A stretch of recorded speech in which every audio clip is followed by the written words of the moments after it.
for today's guest.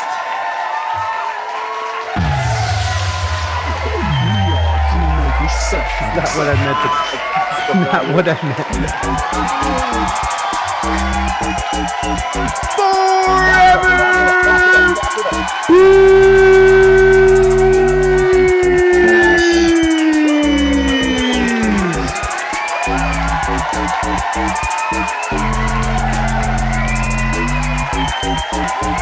Oh, that's the wrong thing. Sorry, guys. That was really loud. I didn't realize how loud that was. I'm really sorry, everyone.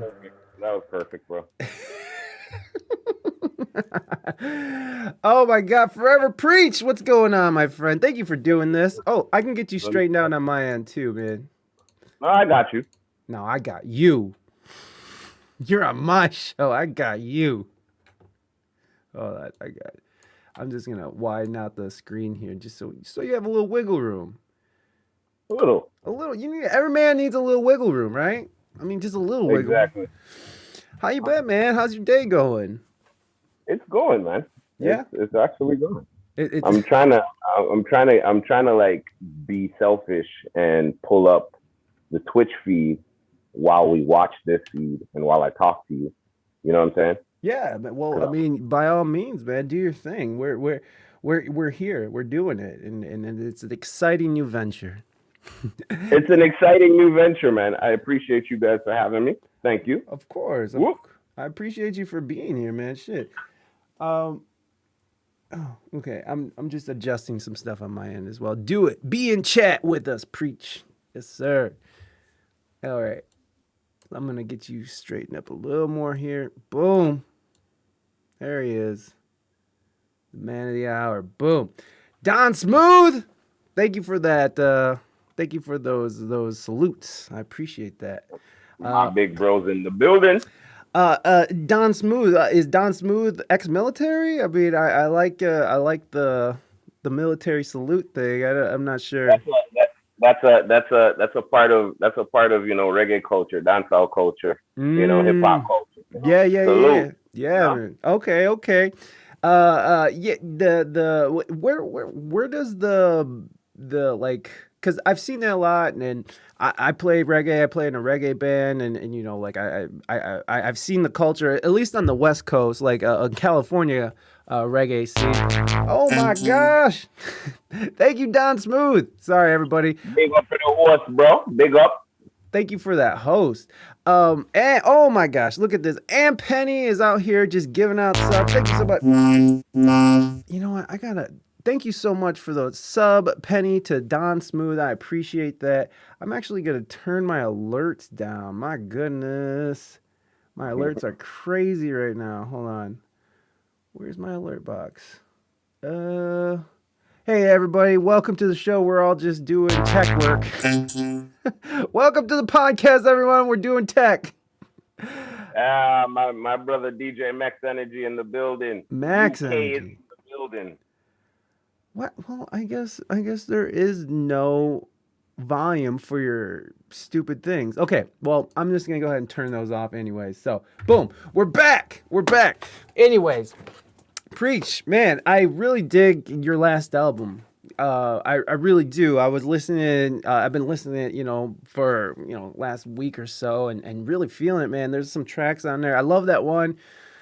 I'm bad at names, so the one where you're talking about Biggie and it's that old school beat. I mean, it just has that old school '90s feel. I love it, man. I love it. But the song that really sticks out to me is the song "Woke."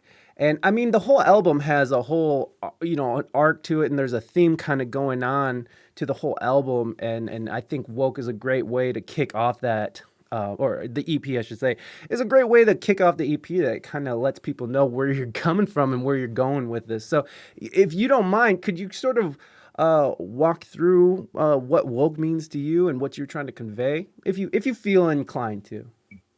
Well, I mean, for real, like, I think a lot of people, if you know me, like, I've been making music for, I guess, the better part of 25 years. I'm from Montreal, Canada.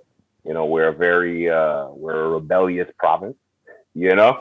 I don't. So, I didn't know that you guys were rebellious. I thought Canadians were all friendly and they just all fall in line well, I until I mean, heard your album. the politics in our province and our city specifically is wild. Like Bonnie's saying, you know what I mean? Wild card. We're the wild card in Canada, you know, and it's kind of like a mix of like the East Coast with down south, maybe like a little bit of West Coast because we're on an island, you know, like we're a city on an island, you know, so it's we're laid back, but at the same time, like, you know, we're very aware of what's happening. You know, people out here tend to you know, they speak up and they protest. So I guess like that French spirit, that spirit that France has, you know, when France isn't afraid to protest. You know what I mean? France will tell you if they're not feeling some shit, like France is gonna let you know. And that's kind of how Quebec is, Yeah. you know? So out here, the hip hop scene was a lot more organic. You know, it grew in a lot more in a much more organic manner. People like Don Smooth and DJ Blaster, you know, they're part of the bricklayers of the Montreal hip hop scene out here.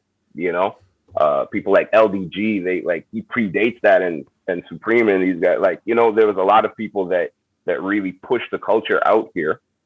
But even as much as we party, you know, the tone, the energy of the city, you know, is pretty aware. You know what I'm saying? Yeah. And I would say, if anything, like, you know, I mean, if you you know, our slogan is pretty much, you know, all about sovereignty. You know, Quebec looks to be a sovereign nation. You know, they want to be their own country in its own sense. So, you know what I mean? From whether it's like the taxes, whether it's whatever it is, man, it's like it's different out here.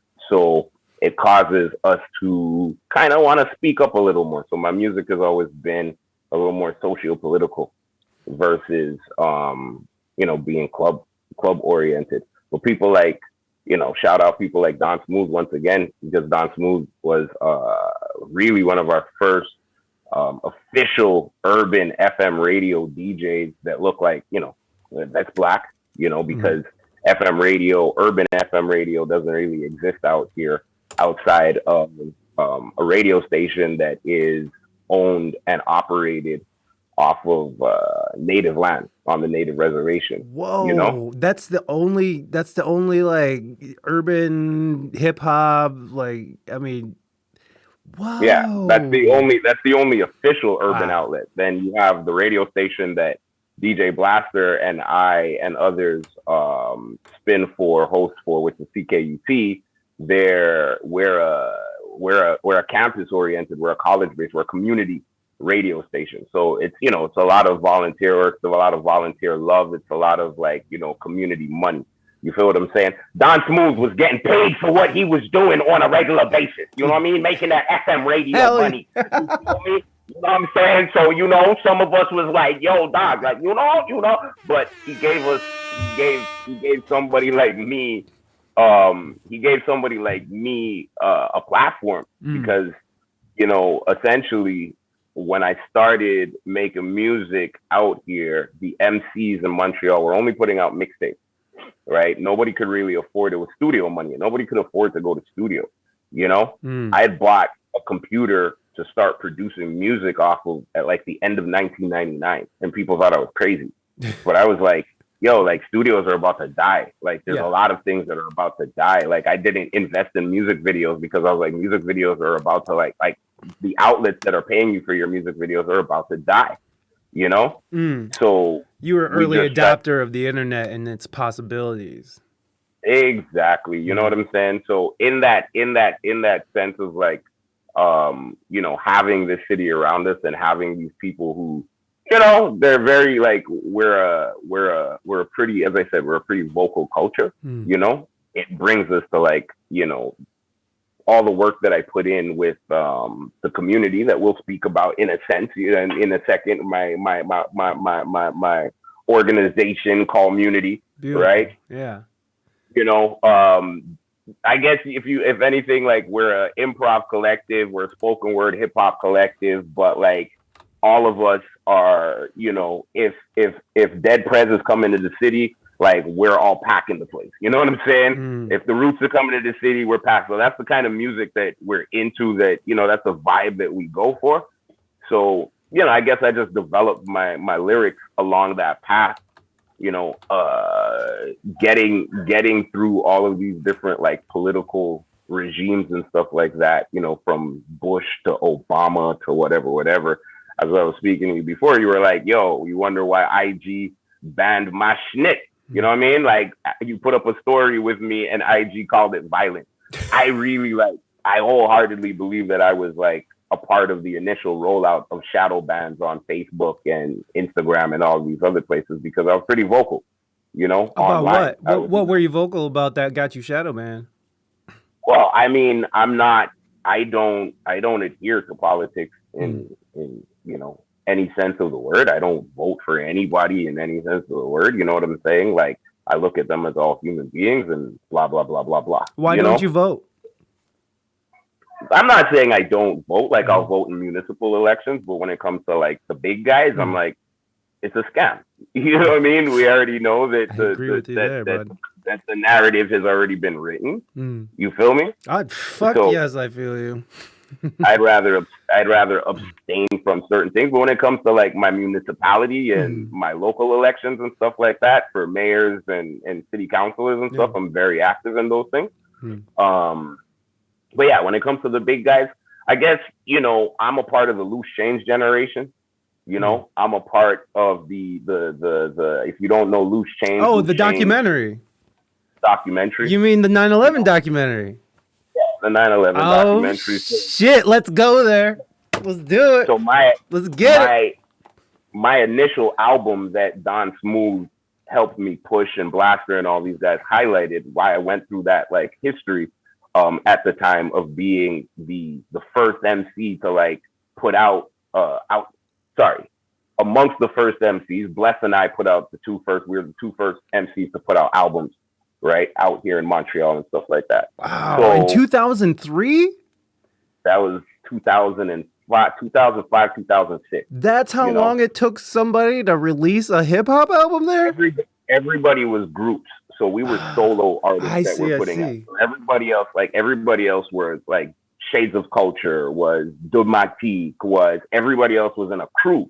Gotcha. You know what I mean? And the guys that were lucky enough to put out, to like actually produce solo music, got thwarted along the way. So like those projects never really came out. But we have like some great MCs like Misery and a lot of MCs that just never got to total, like, you know what I mean? See the totality of their talents come to fruition just because of the system out here. I just wanted to hold it just for 1 second. Why do you think that it was the system that sort of kept hip hop, you know, out of the limelight for so long in your city? Because that's really late to the game there, man. No offense or anything, but I mean, you know, shit, that's really late to the game considering. But please, I'm sorry. Well, Quebec you got to understand that Quebec, we're the only francophone, we're the only official francophone province in Canada, right? Canada as a whole, I guess, monitors what America's doing, right? They'll see like what's happening in America, and there's certain things that they'll keep, and there's certain things that they're going to throw away. You know, one of those things that they have been very, very particular and careful about is the influence of urban and hip hop culture in Canada. You know what I'm saying? They're careful about it? They govern it, you know. So we've never benefited from like the parody laws that American artists benefit from, whereas like NWA or like gangster rappers could say whatever freedom they of want to say expression and freedom of speech, you mean? Expression and all that other stuff, right? Freedom of speech behind that suit. we can be indicted for our records, pretty much. You know what I mean? Like, wow. Okay, The early but personally, how does that make you feel as someone who is expressive about and very vocal about how they feel about some bullshit that you see around you? How does that make you feel? How does Well, that? How, the indictments will only come if you're speaking like these trap kids right now. They're all snitching on themselves. You know what I'm saying? So the police out here, they're gonna listen to the record. They're gonna hear, I don't know, behind that suit holding like snitching on himself, and then they're gonna be like, wait, let me see, like, let me really check into this. ah, And if there's actually like, if you're actually dry snitching on yourself, bro, like, I don't know. You know what I'm saying? I do, I I don't do. know. It's like when people sell drugs on Facebook. It's like, what are you doing? You know what I'm saying? Like, I don't. So at the end of the day, you know, the government out here never gave us leeway Mm-hmm. to use, like, you know what I mean, to just say what we wanted to say. Point of reference is in Montreal, as I said, French province, the first hip hop television program that was, you know, I mean, hip hop video show was something called the Rap City, you know, Yes. Rap City, Rap City. Okay. and it was hosted by this gorgeous woman by the name of Juliette Powell, and this MC, this French MC from the city by the name of KCLMNOP. You know, he had like this huge hit that translates into "Shut Up." You know what I mean? Mm. And he was the dude. He was the guy. You know what I'm saying? He was the guy.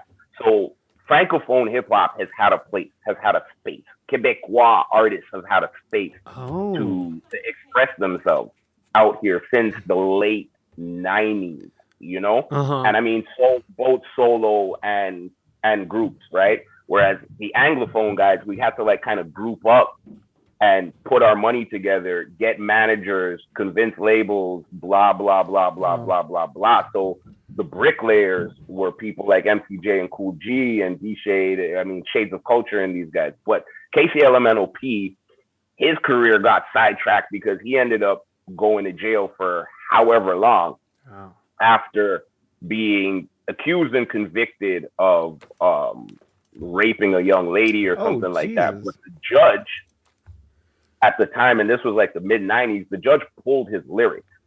You know what I mean? The judge listened to his album, pulled his lyrics, and said, look, like, if this is how you speak about women on your album, you know, how do you want me to believe that you're not this person in real life? You know? Yeah. So that's just an example to show you, like, you know, how the government out here has kind of, you know, tried to put us in check, not just within the music, but like when it comes to the shows as well. You know, anytime you go to book like a hip hop show in Montreal, in Quebec, you know, the police are checking. The police check the flyers, the police, whatever. And then, you know, some promoters have been known to get phone calls, have been visited by the police to say, look, you can't bring this artist or blah, blah, blah, blah, blah, Jesus. You know? So there's a huge history behind why, you know what I mean? Like Boot Camp Click came down here one time and the shit got crazy. There was a riot. Ever since then, they've kind of been very like particular about, you know, concerts and all this other stuff, blah, blah, blah, blah, blah. I see. Dancehall culture, hip hop culture wasn't necessarily known to always behave themselves on a Friday night, you know? Yeah, I do. I do know. No, because on a like a more localized scale, I've seen that in different places because I've always been sort of involved in hip hop music, as in like a band, like full band presence, or just producing with rappers and stuff. And so like when I was going out and gigging with you know these rap outfits, which sounds really really vanilla to say. I was playing. I'm wearing a rap outfit. Anyways, what you would notice, especially in like the mid 2000s, is that people were very apprehensive. Bookers were very apprehensive to book hip hop because what you just said is that there was sort of this negative connotation connected to it, and they might have had a fight or they might have had something happen, that makes it. But it wasn't sort of this nationwide thing that that sort of it impeded the growth of that of hip hop culture. I mean, would you agree with that? With the idea that you guys weren't freely able to express yourself, sort of held the movement back a bit? Well, that's pretty much what it all comes down to, Okay. right? Freedom of Is speech, that Holden. yeah, is that the freedom of, freedom to actively express ourselves was thrown out the window. You know what I'm Mhm. saying? So, um, as I said, like, thank God for the labels that did believe in the music out here. Thank God for the guys that did believe and that crewed up Mhm. and put their money together, put their heads together. I mean, in the 90s, a lot of everything was about the crew, you know what I mean? Mhm. So I guess it was also just a popular thing to do, Mhm. just to make sure that you had groups together. Trust me, there were like MCs out here that were putting out tapes and that were, they would cut their own cassettes, they would cut their own CDs and all that other stuff. But the pathway to actually putting out an album and having it recognized by, um, you know, we do SoCan, you guys do like ASCAP and BMI and stuff Mhm. like that. You know what I mean? Yeah. And getting press behind it and stuff like that. Right. It was few and far between, if not non-existent. So Bless definitely opened the door for the inspiration for a lot of MCs out here, because he did it way bigger than, you know what I mean? Like his introduction came out way bigger than I could have even imagined, because he hooked up with Gangstar. He hooked Oh. up with Boot and Primo, and his, I guess I want to say his uncle, or family or whatever, is Donald K. Donald. Donald K. Donald. I mean, in a nutshell, Donald K. Donald was responsible for the love-in with John Lennon and Yoko Ono that happened in Montreal. Oh. Donald K. Donald brought Michael Jackson to the city. He brought Bob Marley to the city. I He's see. responsible for a large portion of our entertainment history and entertainment Wow, culture out that's here. really You cool. know, Yeah, yeah. so So like this was someone who just sort of there was like he kind of created a market, or was it? Do you think that the market was there and he just sort of facilitated it? well, definitely the market was there. We were all building the market, and we were all Mhm. craving hip hop. I mean, Yeah. Don Smooth was gearing up to take over the radio show that promoted my music. Mhm. Prior to him was a guy named Duke Eatman, and prior to that was Keo. Duke Eatman was the person that actually, like, kind of blew the door open for me. Because I didn't have a major label. Everything that I've been doing has been independent Mm. from jump. And I've been approached by labels. I've sat down with labels. I ran behind labels, and at every interval, I would learn something that would be like, "Yo, this isn't for me." Yeah. I would, think that American culture was the thing that I needed to embrace, and then I would get to America and realize, like, it wasn't for me. Uh, It's not for everybody. you know what I mean? Which is It's not. fine. Which is fine. We want to say that it is. America wants to pretend like, yeah, it's for everybody, but it's sometimes it's not. Sometimes it's not. It's And not. maybe I just didn't find my corner of Of America. course. That's like, maybe I'm more of a South Dakota guy than a New York guy. You know what I'm saying? But like, I'm just, on some level, it's at every interval, I just was reaffirmed that independence was the way to go. You know what I mean? And to Yeah. be independent, I had to be very discerning about my movements. I had to be discerning about the information that I got. As I said, I'm from the loose change generation. So, Mm. in the beginning, like, I was talking a lot, like I was lighting that fire. I was lighting that fire. I was young, man. I was young. I didn't know no better. We didn't know nothing about no algorithms or shadow bands or any Right. of this other stuff. You know what I mean? But what's So, interesting now, because I do kind of want to, please finish your thought first. I'm sorry I interrupted. Please. no, I'm just saying, like, so within that, with coming through all of this and like understanding where I'm from, understanding the music, Yeah. understanding the politics, understanding the era that we lived in, you know what I'm saying? This is, I guess that kind of, somewhat in a nutshell, or a long nutshell, a very fat nutshell, right? Mm. Plump, you can like chew into this, right? It's kind of like a tangerine. This nut, like, you know, Yeah. is it explains how we got to woke. You know what I mean? Like Mhm. the notion that it's not even about being woke, right? I Mm. think that like through all this, like through the history that I went through and seeing everything go down and how the world has been shaping up, I kind of knew that, like, I knew that this was coming. Like, I knew the pandemic was coming. If you listen to that song that you mentioned, that Biggie track, I wrote that in 2016. And at the end of the record, I say, look, like, you know what I mean? I got to get the fuck out before, like, you know, Ebola hits, Mm-hmm. right? Because they've been talking about the new Ebola for years, Yeah. you know? I think that, like, the whole, like, people started to popularize wokeness and this, you know, Illuminati talk and blah blah blah blah blah. The moment I started seeing it go commercial, I was like, well, I guess I'm not woke. Like, you know what? I don't even want to be woke no more. I just want to go to sleep.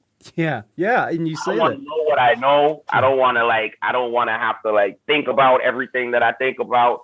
I don't have to deal with the politics and the politics of the province that I'm from. I don't want to have to like think about who I'm going to be voting for in the next election.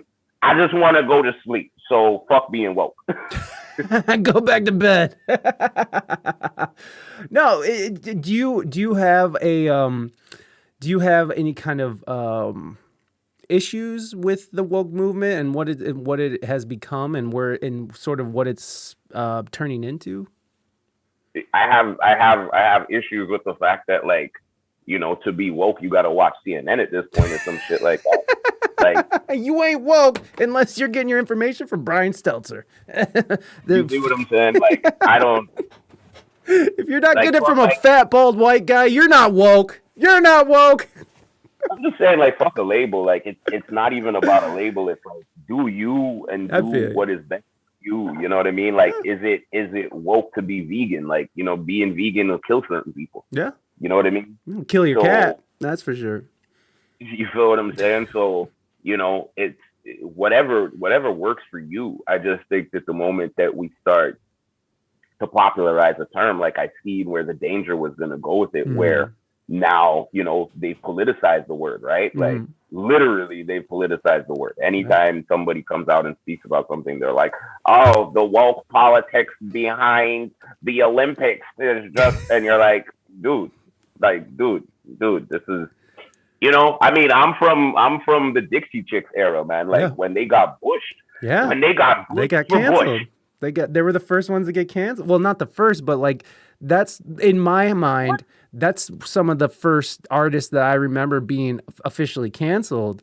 And that was Can somebody explain what this means to me? I don't want to cut you off, but what the fuck does being canceled mean to me? Like, you know?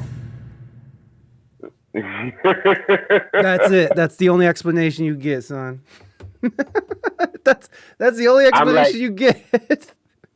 I'm just trying to figure it out. Like, they can't. Did Dave Chappelle just get canceled? I missed it. I think I missed it. He didn't get. I mean, they try, but he's still selling out Madison Square Gardens. He still has $20 million from that last special, and that special is still streaming. But the Dixie Chicks was still making money. They just weren't booked on TV no more. And it's like, who cares about TV? TV sucks. You know how early you got to wake up to be on TV, bro? I do. It's terrible. I've done it. Bro, like, it's awful. It's awful. I know. Yeah, you have to go. You're out there fucking waking up at like 4 or 5 just so you can get in the studio and set up and play like for 5 seconds and at like 6 in the morning. Like, I'm here. Yeah, it's terrible. I don't like it at all either. They're just the chicks now because Dixie has been canceled. Yes. No one gets canceled. No, but here's the thing: people do get canceled because you know, you see these actors and these artists, you know, who get canceled and they still have careers, they're still making money. But then there's people who are just living in. Thank you, Reina. There's people who are just living in, you know, in bumfuck South Dakota who said something inappropriate on Facebook 10 years ago and just lost his entire career because someone got mad at him and went looking through his Facebook shit. So it's not like cancel culture just affects these big mega stars who have the money to fall back on. No, this is affecting people who are just living their lives every day. So to say that he wasn't canceled, he was fired. I'm just like, I'm just Right, saying, right, like, but when your career is at stake there because of something stupid you wrote on Facebook 10 years ago, like I find a problem with that. I mean, now if he's sitting there like I love doing weird things to little children, and that's great. Maybe there is something to be said about that, but like if he just made an off-color joke, and I'm not trying to, I'm not saying any jokes right now. I'm not trying to defend jokes, but if he just said some weird off-color thing like 10 years ago, and someone like took it and ran with it, I find that to be fucked up. Like this guy out here in nowhere, South Dakota, like he's just living his life, and he was having a good time one night and was partying when he was a little younger, and then all of a sudden now he's like he's getting kicked out of his job. Like it does affect people. It really does. But whatever. I think that each one of those cases are subjective, though. Like you can't just be like, cancel culture is wrong and people shouldn't be canceled, because there are definitely people who should be shut the fuck up. Like as Mrs. Mystique said, right? The chicks have 3.7 million monthly listeners on Spotify. Yeah. They are doing just fine. Like, I'm just saying, like, all of these people, homeboy's gonna find another job. Yeah, he'll get another job. I'm like, I guess because, I studied journalism, I studied radio broadcast, all of that other good stuff, blah, blah, blah. And, I study Edward Bernays. I study, I study. Yeah. I study. So I understand spin. I understand, that you need a story, right? Like, if there's no story, there's no news. You need a story. Yeah. So, at the end of the day, it's like, let's get the story going. And that's really, I guess, the biggest problem, is that everything's about, it's clickbait. Yeah. Yeah. Absolutely. It's all just, they're just trying to sell more. They're just trying to get more eyes on their product. They're just trying to sell more stuff. And if that means that they have to make up lies to get people to click on the headline, then they'll do it. And then they'll just retract it, or they'll redact it in the night when no one's watching. And so forever, the history of time will say that, the New York Times had it right the whole time. But they're going back and redacting what they said in the night, like, while no one knows, and they don't say it to anybody. They don't mention it in the article. They just change the information as if that's how it was printed. Like the little blip at the end of the article to just say, "Hey, yep, we just flipped it." You know what I'm saying? So yeah. Really and truly, like, that comes back down to the foundation of, if you ask, like, about cancel culture and wokeness and how they're like bastardizing all these terms and stuff like that. Funny, like, I didn't plan on naming my album The Pandemic. Like, I don't say nothing about the pandemic, like, really. Yeah. But it just happened, and it just, for me, like, the pandemic was larger than Corona or whatever, you know what I mean? It's like cultural. I was looking at like a cultural pandemic of what was happening. And just the fact that I think that freedom of expression is under attack, you know? has been under siege for a very long time, you know, and I've seen how they manipulated the audience during the Trump era. They've been manipulating the audience, you know, even before and after, and blah, blah, blah. You know, I'm a youth worker, so I'm all for safe spaces, and I'm all for, you know, respectful language and all that other stuff. You know what I mean? I used to work in a space that did outreach to everybody, whether you were a drug addict, a youth, transgender, LGBTQIA, like whatever, you know what I mean, you subscribe to. That was, you know, that's the organization that I worked for. So to me, I'm like, I come from a space where allow people to be them, allow people to speak as they need to speak, allow people to make their choices as they define their choices to be fit for them. You know, so obviously, like, you know, right now, you know, I'm not even just the notion of flexing my privilege of being able to still get work or still have concerts, still have shows during the pandemic. I've been very like mindful of that, and I've been very mindful of what I turn down and what I what I accept. Mm-hmm. You know, I've been turning down events that are taking a hard line on, you know what I mean, any kind of passports or any kind of whatever. If we're out here segregating our community, like, I'm not about that life. You Right. know what I'm saying? Regardless of what my choices, another person's choices are. You Mm. know, I'm just the person that I've been traditionally from time has always been, yo, let people make their decisions as they see fit. You know what I'm saying? Yeah, no, absolutely. And you mentioned those passports and stuff, and when you look at other countries that what they're going through right now, like like Austria and Australia and even Germany right now, and how they're just mandating getting the vaccine, and and again, here at We Speak English Good TV, we are fully support the vaccine. Go get the vaccine. But don't listen to me. Talk to your fucking doctor. Don't listen to the internet. Don't listen to people on the internet.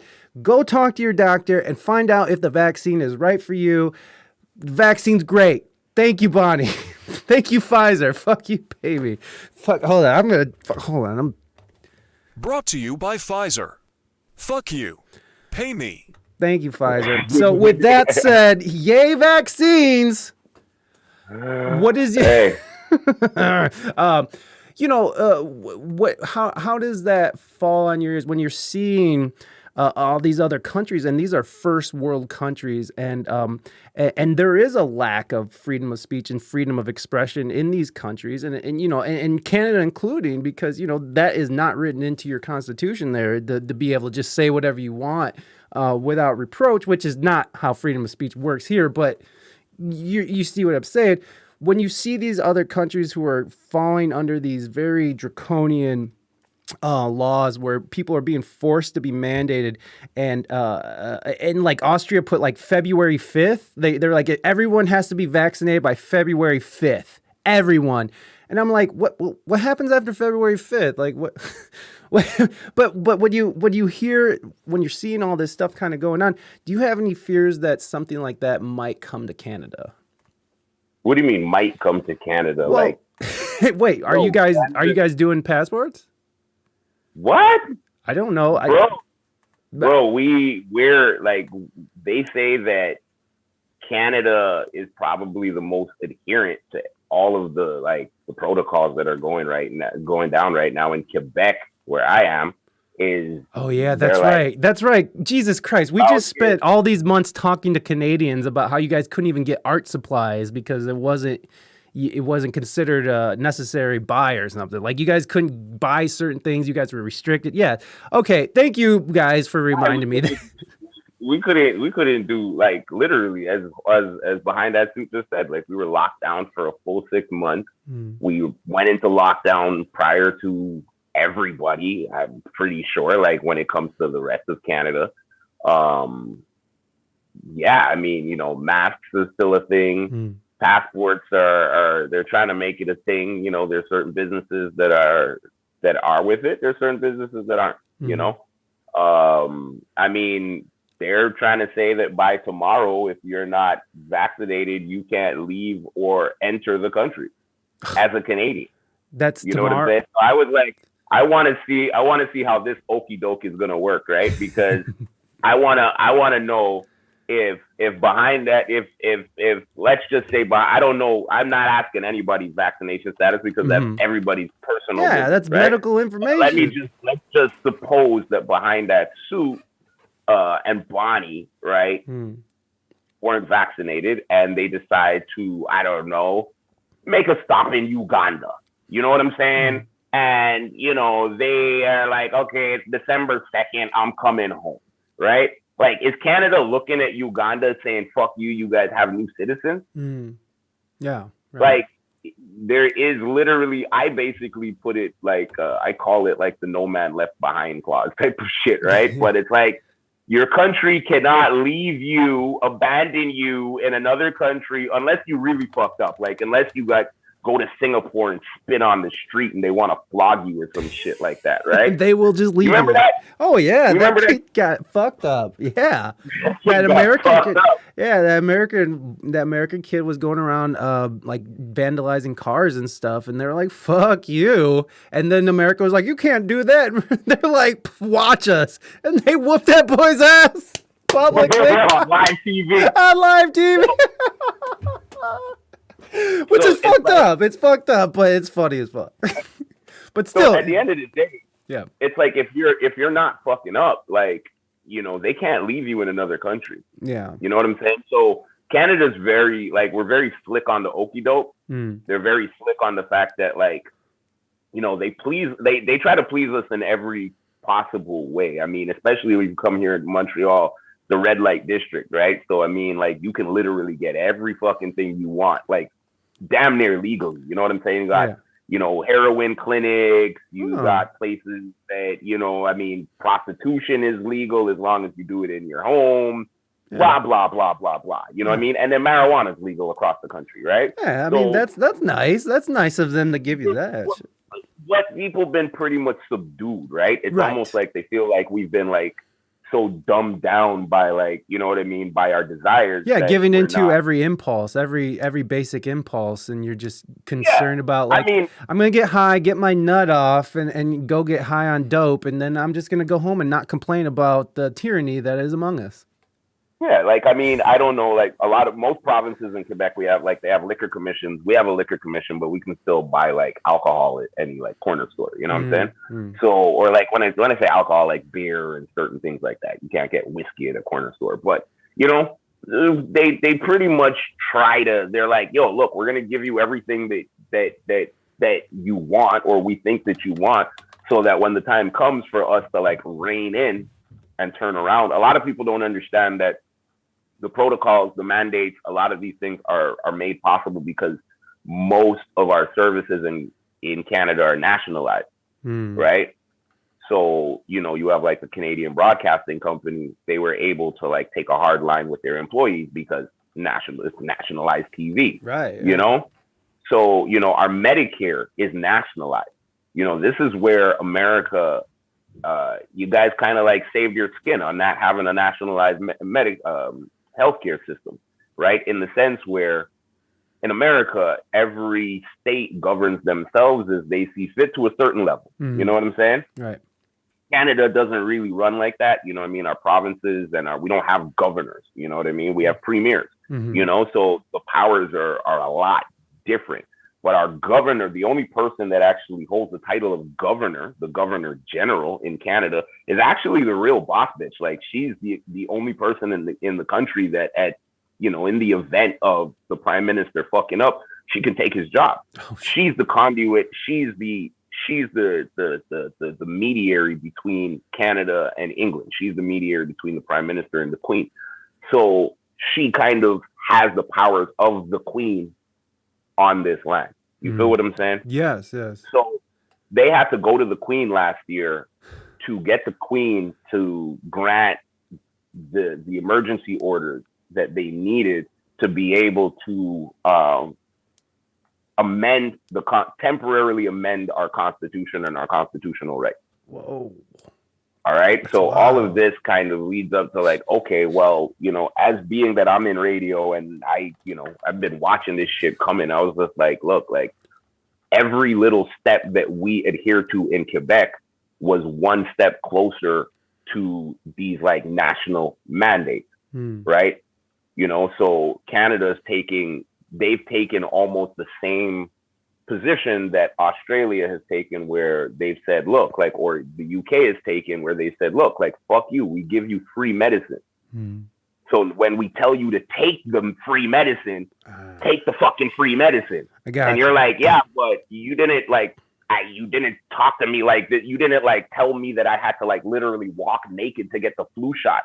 Like, you didn't treat me like your fucking, like, side bitch, like, when it came down to, like, you know, whatever, you know what I mean? A tetanus shot. Right. But now all of a sudden, like, people are crazy because, you know what I mean? And as I said, like, whoever does what they do, let them do that. You feel me? But when you understand that, you know, you're under a regime that is controlling you based off of access to your desires, whatever it may be. So it's like the things that they've nationalized, you know, yes, they're necessity, they're important, but on some level, it's like we might need to rethink how much control we give the government when it comes down to our Medicare and our whatever. But nobody's going to give up Medicare in Canada. Yeah, well, I mean, honestly, that's one thing that I wish America would get on board with is at least an option for it, right? Like, if you want your own private healthcare, like, you know, this is America, goddammit, you could do it, but to have an available option for people to just be able to not have to, like, because here in America, you can go into debt and like your whole life can be ruined just because you had like a hernia surgery, you know, like just a simple, you know, surgery like hernia surgery, which is not that simple, but still it's invasive, but it's something that you recover relatively quickly from. That can put you out of your home because you can't afford those bills, that surgery, or whatever the situation may be. You could really end up in trouble out here. So it is something I wish that we did have here, and at least an option of it. But it is not. But yeah, I wouldn't imagine anybody wants to give up their free health care. I mean, my goodness, it's like. I mean, look, I'm an asthmatic. Like, I benefited from the healthcare system, so I'm the, you know what I mean. Mm-hmm. I'm just saying that these are things that we have to keep in mind and understand. Yeah. To understand how to navigate these times that are coming forward. You know what I mean? Because it's not about, you know, I knew that we were going to be in for a long haul when it came down to this whole whatever. You know what I'm saying? So, you know, when we're about to go into like phase 3 or phase 4 of their long haul, and, you know, the booster programs are rolling out across Canada and across North America and all that other stuff, right? Hopefully this is the last of the haul, but what is putting a strong damper on the arts out here, and you know what I mean? Like what is happening culturally in our city, you know? So though, yes, you know, events are still going down and whatever, it seems weird, right? Because, you know, in one sense, they're telling us that if we have a concert, like people can't like stand and sing. I mean, they can't, like, you as a spectator, you know, are supposed to be seated, and people aren't supposed to, everybody got to keep their masks on and whatever. You're like, it's not a concert, you know? But then again, like, you know, parties are happening, and, you know, shows are happening, and things are happening at museums and blah, blah, blah, blah, blah. You know, there's a lot of ways in and around, kind of, I guess, you know, people are still doing their things underground, but culturally, yeah, like everything that's happened over the last year, and especially in the last couple of months, especially since since North America just went full liberal, you know what I mean? Biden, Trudeau. I mean, I say that in the sense where, like, you know, there was a Republican in America, there was a liberal over here, so it kind of like kept a certain balance, right? Yeah.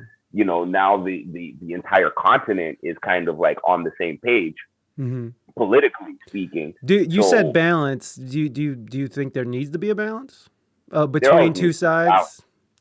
I think there always needs to be a balance, right? I think there should always be, like, I mean, you know, you don't have good without evil, right? Yeah. You know, like, I think there should always be a balance in life. Like, there should always be something that allows somebody to, you need to have choices. Yeah.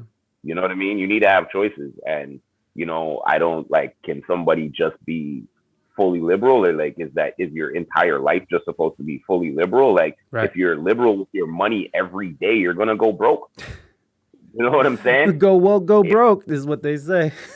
Yo, as a man, if you're liberal with your sperm with every woman, guy, like, you're gonna have 500 fucking kids running around. You feel what I'm saying? Don't be too liberal, son. Well, no, but yeah, and I completely agree with you, and it seems like it's gone so far to the liberal side, and which I consider myself, and I feel like that you probably consider yourself a liberal thinking person. Just by how you're talking, I would say that you have that mentality, that you're accepting, you don't mind pronouns, you want people to be happy, you want people to live their lives healthily and stuff, you know, like that's, I don't it's not a bad idea, but it does seem like it's gotten to that point where if you go against that narrative, even now you're Donald Trump or you're a white supremacist.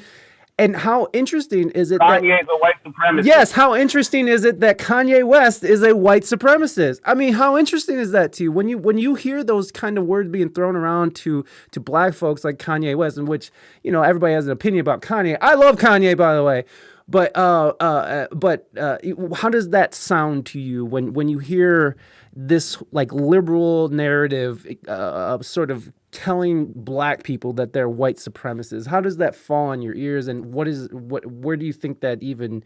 Well, let's start with that. How does that fall on your ears? How do you process that? Nobody slapped the black off of Joe Biden when he told Black America that they were not black enough if he did not vote for like his black ass. I didn't know.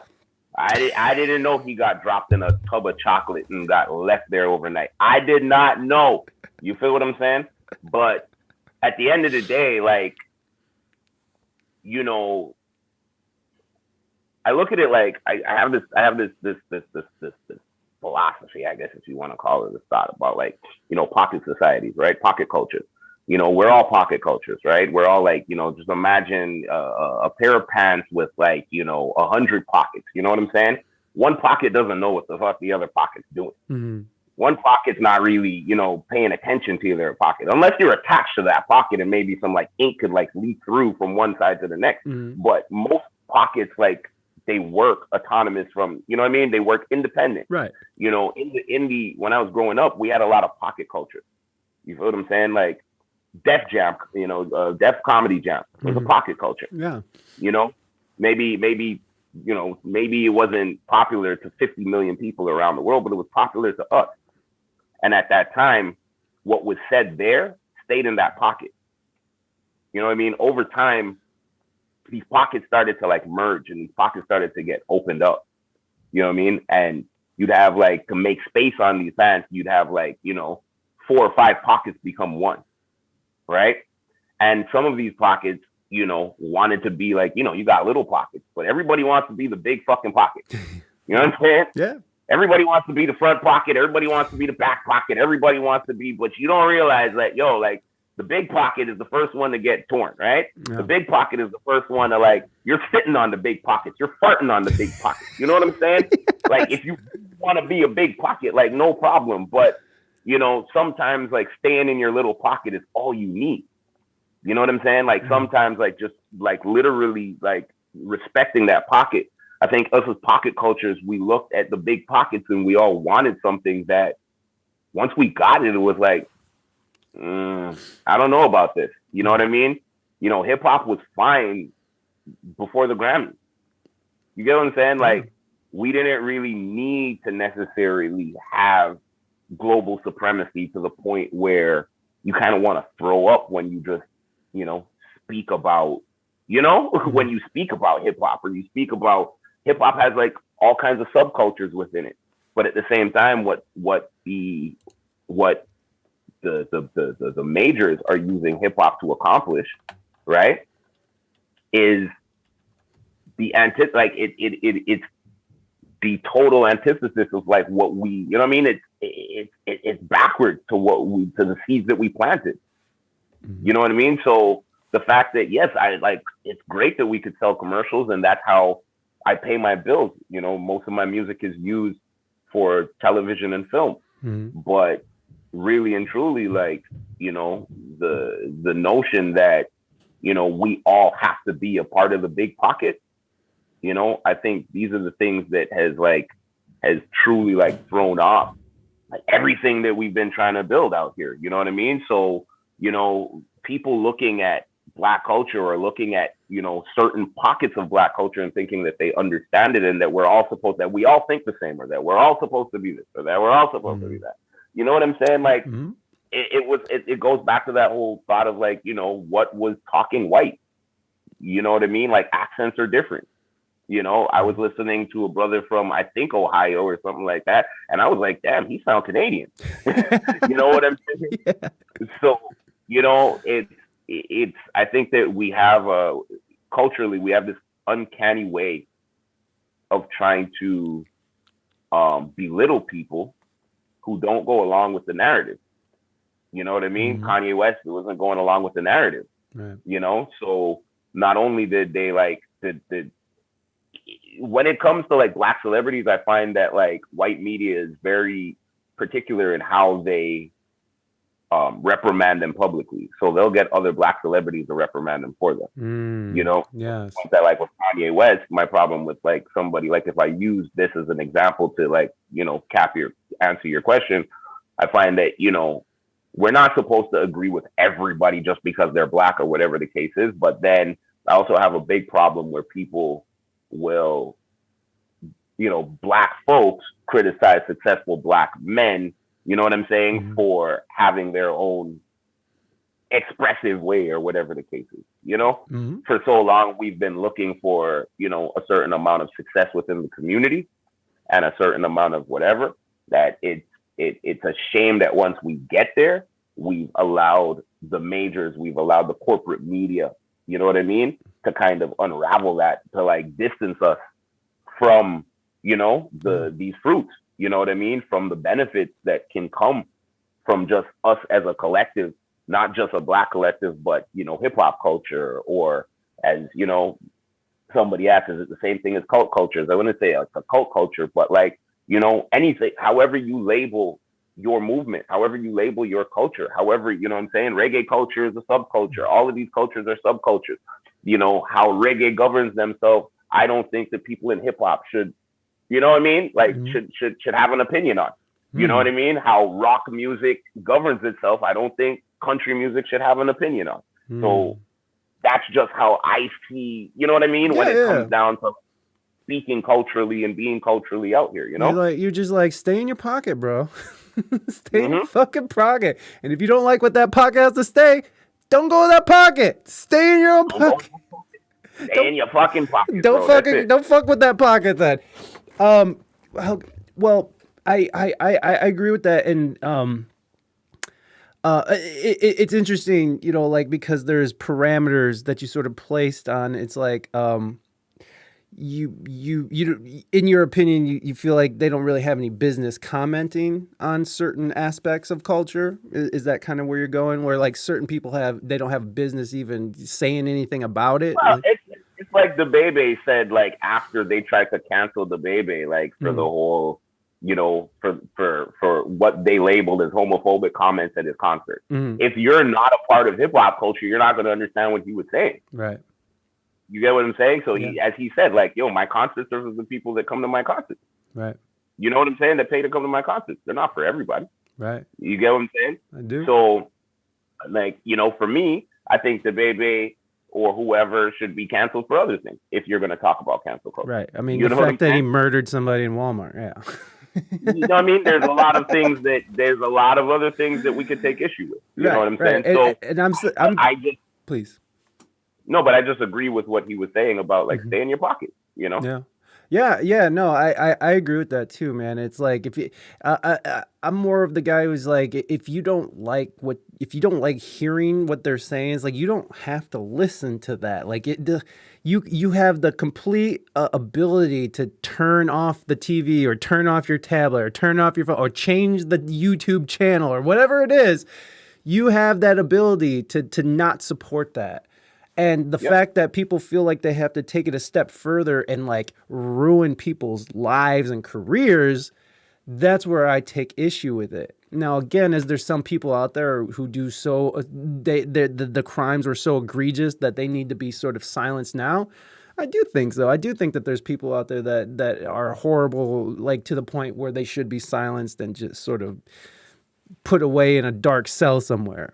But for the most part, man, like I just don't understand people sort of sticking their nose into where it doesn't really belong. And which I do all the time, by the way. Like, as a podcaster, somebody who talks a lot about a lot of different topics, it's like, we do kind of cover things that don't really have anything to do with me. And one of the things that I've sort of, which I've made the conscious decision, is this sort of back away from the the trans topic, because not that I have anything against trans people, love trans folks, beautiful people.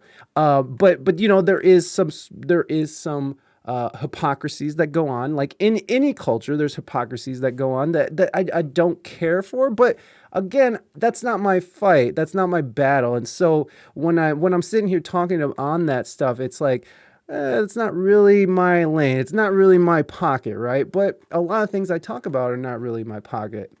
So, I mean, I don't know where the line is, because I don't know, like it just seems like I feel like we should, in some level, be able to be open about our feelings about any topic, but you know, culturally, that's not where we're at. I don't know. Yeah, I mean, I think that openness, you know, we're on air personalities, if you want to call it. You're running a podcast, whatever the case is. You know, I guess, you know, one of the first rules of, you know, journalism or anything, like what we're doing, is knowing that not everything has to be said, right? Not everything has to be spoken about. And if you truly want to, you know, cause change in your community, then stick to what you know best. Speak about what you know best. You know what I mean? What have you mastered? Where do your natural talents lie? Everybody has some natural talents. Everybody has mastered something. You know what I'm saying? So it's not for me to speak about topics that I haven't mastered. You get what I'm saying? You know, it's like, right, but how do you even?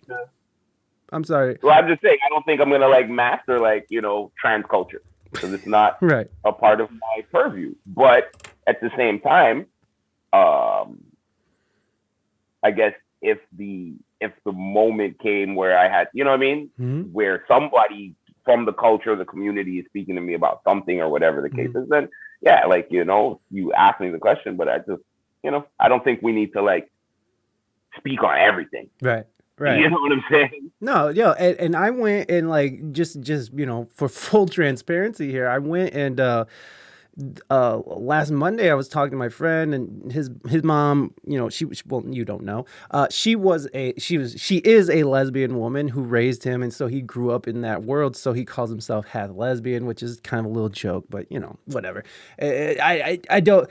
We ended up drifting into, you know, the topic of transgender and like some stuff that's going on, which we don't have to go back into, but I ended up cutting that out because I cut it out and I just did. Again, like after reflecting upon the conversation, I was like, well, I don't really have a whole lot. I don't really feel like I have a lot to offer for this, other than making people upset, because what I said was essentially would make some people upset if they felt a certain way about something. So I decided to cut it out because, like, you know, first of all, YouTube is gonna probably say it's hate speech, and I don't want that. And shadow ban. And I don't personally think it was hate speech. I don't personally think what I said was too offensive, but I know that what I said would be horribly offensive to some people. I don't want to offend people, but then again, I don't want to have to censor myself to the point where I can only just talk about music because I'm a musician and that's what I know about, you know, like, to me personally, that's boring after a while. Like, I mean, music is beautiful to talk about, but like, for me personally, I feel like musicians and artists are way more than just the art and music that they create. They, you know, like, obviously you have opinions about things, and these are pretty strong opinions. And in some circles they might cancel you or want to cancel you for just saying that, stay in your own lane, you know, just because you're like, just because of what you're saying, somebody would be offended because you said that, right? And like the fact that, you know, you don't agree that Kanye West should be called a white supremacist, like, well, how dare you? He was a Trump supporter, so fucking canceled, you know? You know, like, I just have a real problem with people telling me not to talk about something. But then again, what's worth talking about? Is it worth talking about these subjects if it's just going to give you, you know, backlash and you're going to have to deal with bullshit? I mean, I don't feel like dealing with that, and I don't want to hurt people's feelings, and I'm not trans, so I'm backing away from it. I'm done with it, and to the point where I'm cutting it out, and that's where it'll lie, you know. And you're right. We're broadcasters, and we don't have to say everything. But I definitely am someone who feels that that everything should be on the table if it goes there. Obviously, I can steer away from subjects, and I will steer away from subjects. But you know, there's just some lines you got to draw. You know, and that's Just like we don't that's the have to be line. click. We don't have to be clickbait, but be real. You know what I'm saying? It's like Well, yeah. if you feel strongly about something and you're like, yo, I feel like I have something to offer on that subject. Make sure that you say, you know what I mean? Don't censor yourself out of fear. Like I did that, you know what I mean? I've been there, you know what I mean? Where you're like, I don't know if I want to be labeled in a certain way. I don't want to be typecasted. I don't want to be whatever the case is, you know. I might want to be a little more like Drake than I want to be like, you know what I mean, Stickman, or Yeah. you feel what I'm saying? Like Yes. there's a lot of reasons why we tend to, you know, choose to say and not say something. You know, I am definitely not one of those people that doesn't say a lot. Like I might go through the filter, but eventually I'm gonna find a way to say what I need to say, how I need to say it. I'm also not somebody who like the restrictions that they put in place were definitely not carved out for somebody like myself. Yeah. You know what I'm saying? Just because, you know, I'm a pretty, like, I'm not a reclusive person, but I've had my time. You know, I've done my tours, I've done all of that other stuff. I like to just be home, watch movies, cook my own food.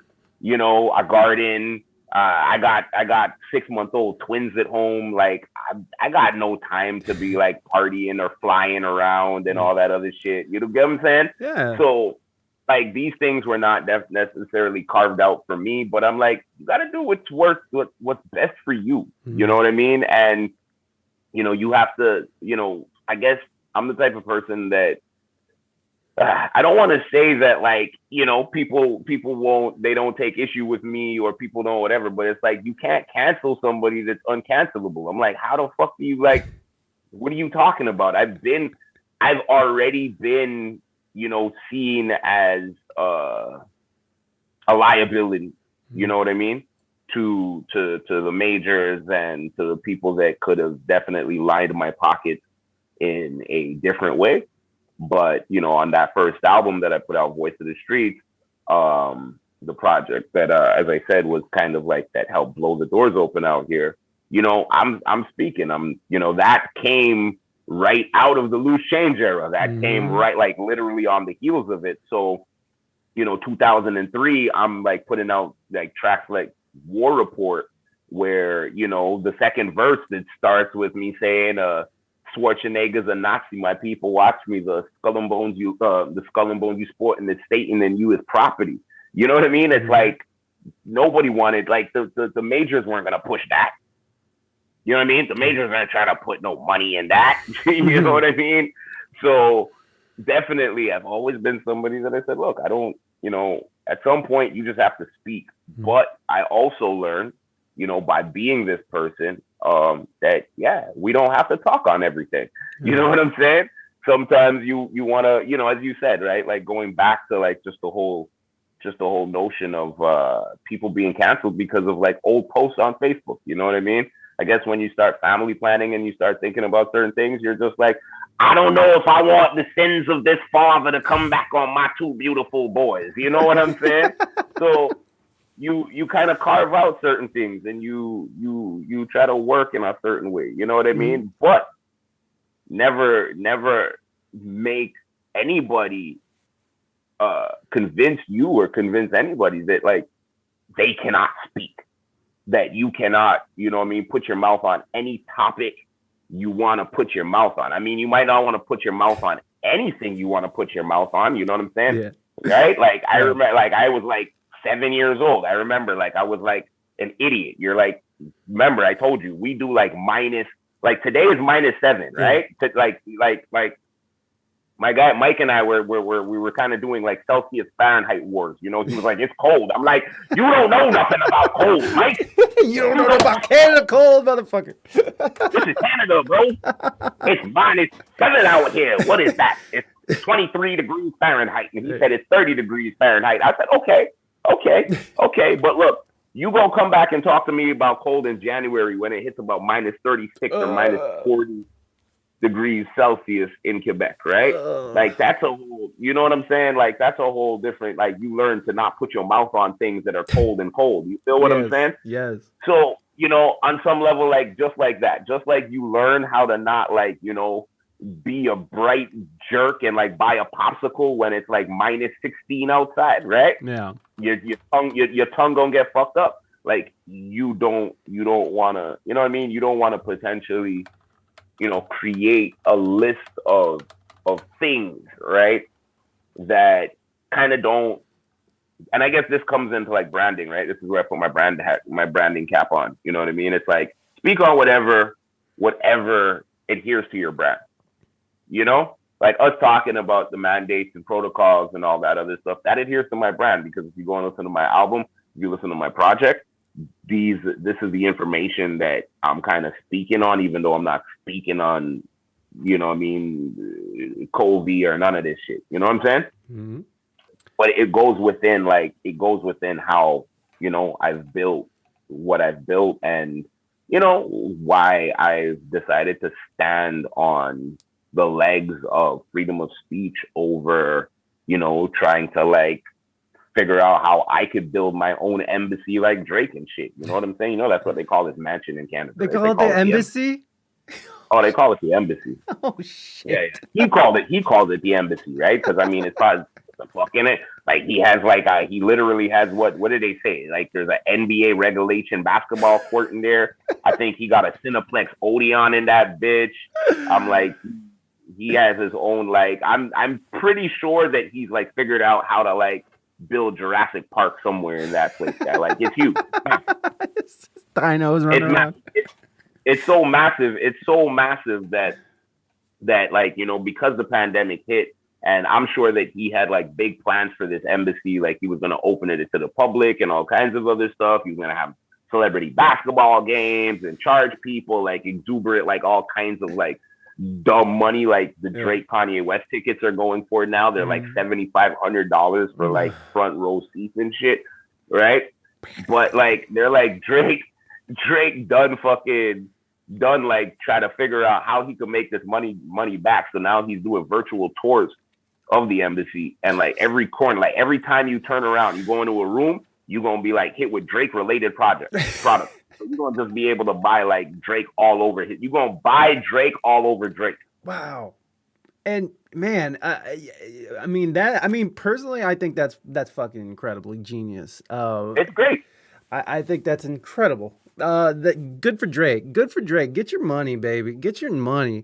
I love all that shit, man. I love that Kanye, even, you know, I know a lot of people didn't appreciate him hanging out with Donald Trump, but I feel like in some way he was doing it as a fucking, like, I honestly feel like that dude is just like 10 steps ahead of everybody. Like, I feel like that dude has just orchestrated some real fake drama to get his album sales up. Honestly, like all the shit that happens always coincides with like an album dropping. You know, like even when you look at like Beyonce and Jay-Z and they had that whole like you know, they cheated on each other, and then the hip hop Illuminati and like all these things that are public, you got to imagine are have to be on some level orchestrated, and especially when it all coincides with album drops. I mean, you call him what you will, but the motherfucker's a genius. I don't care what he says, and I love his music, even though the last album didn't really hit me that great. But hey, whatever. He's a genius. He does what his thing. I don't know. Would you agree with that? Would you agree that the some of this stuff might be a little orchestrated? Oh, bro, like I was just saying on my on Twitch, like on Friday or whatever, that because you know, during my show, so on Twitch, I rock a show called The Daily Dose, weekdays at 10 a.m. and 10 a.m. Eastern, that is. But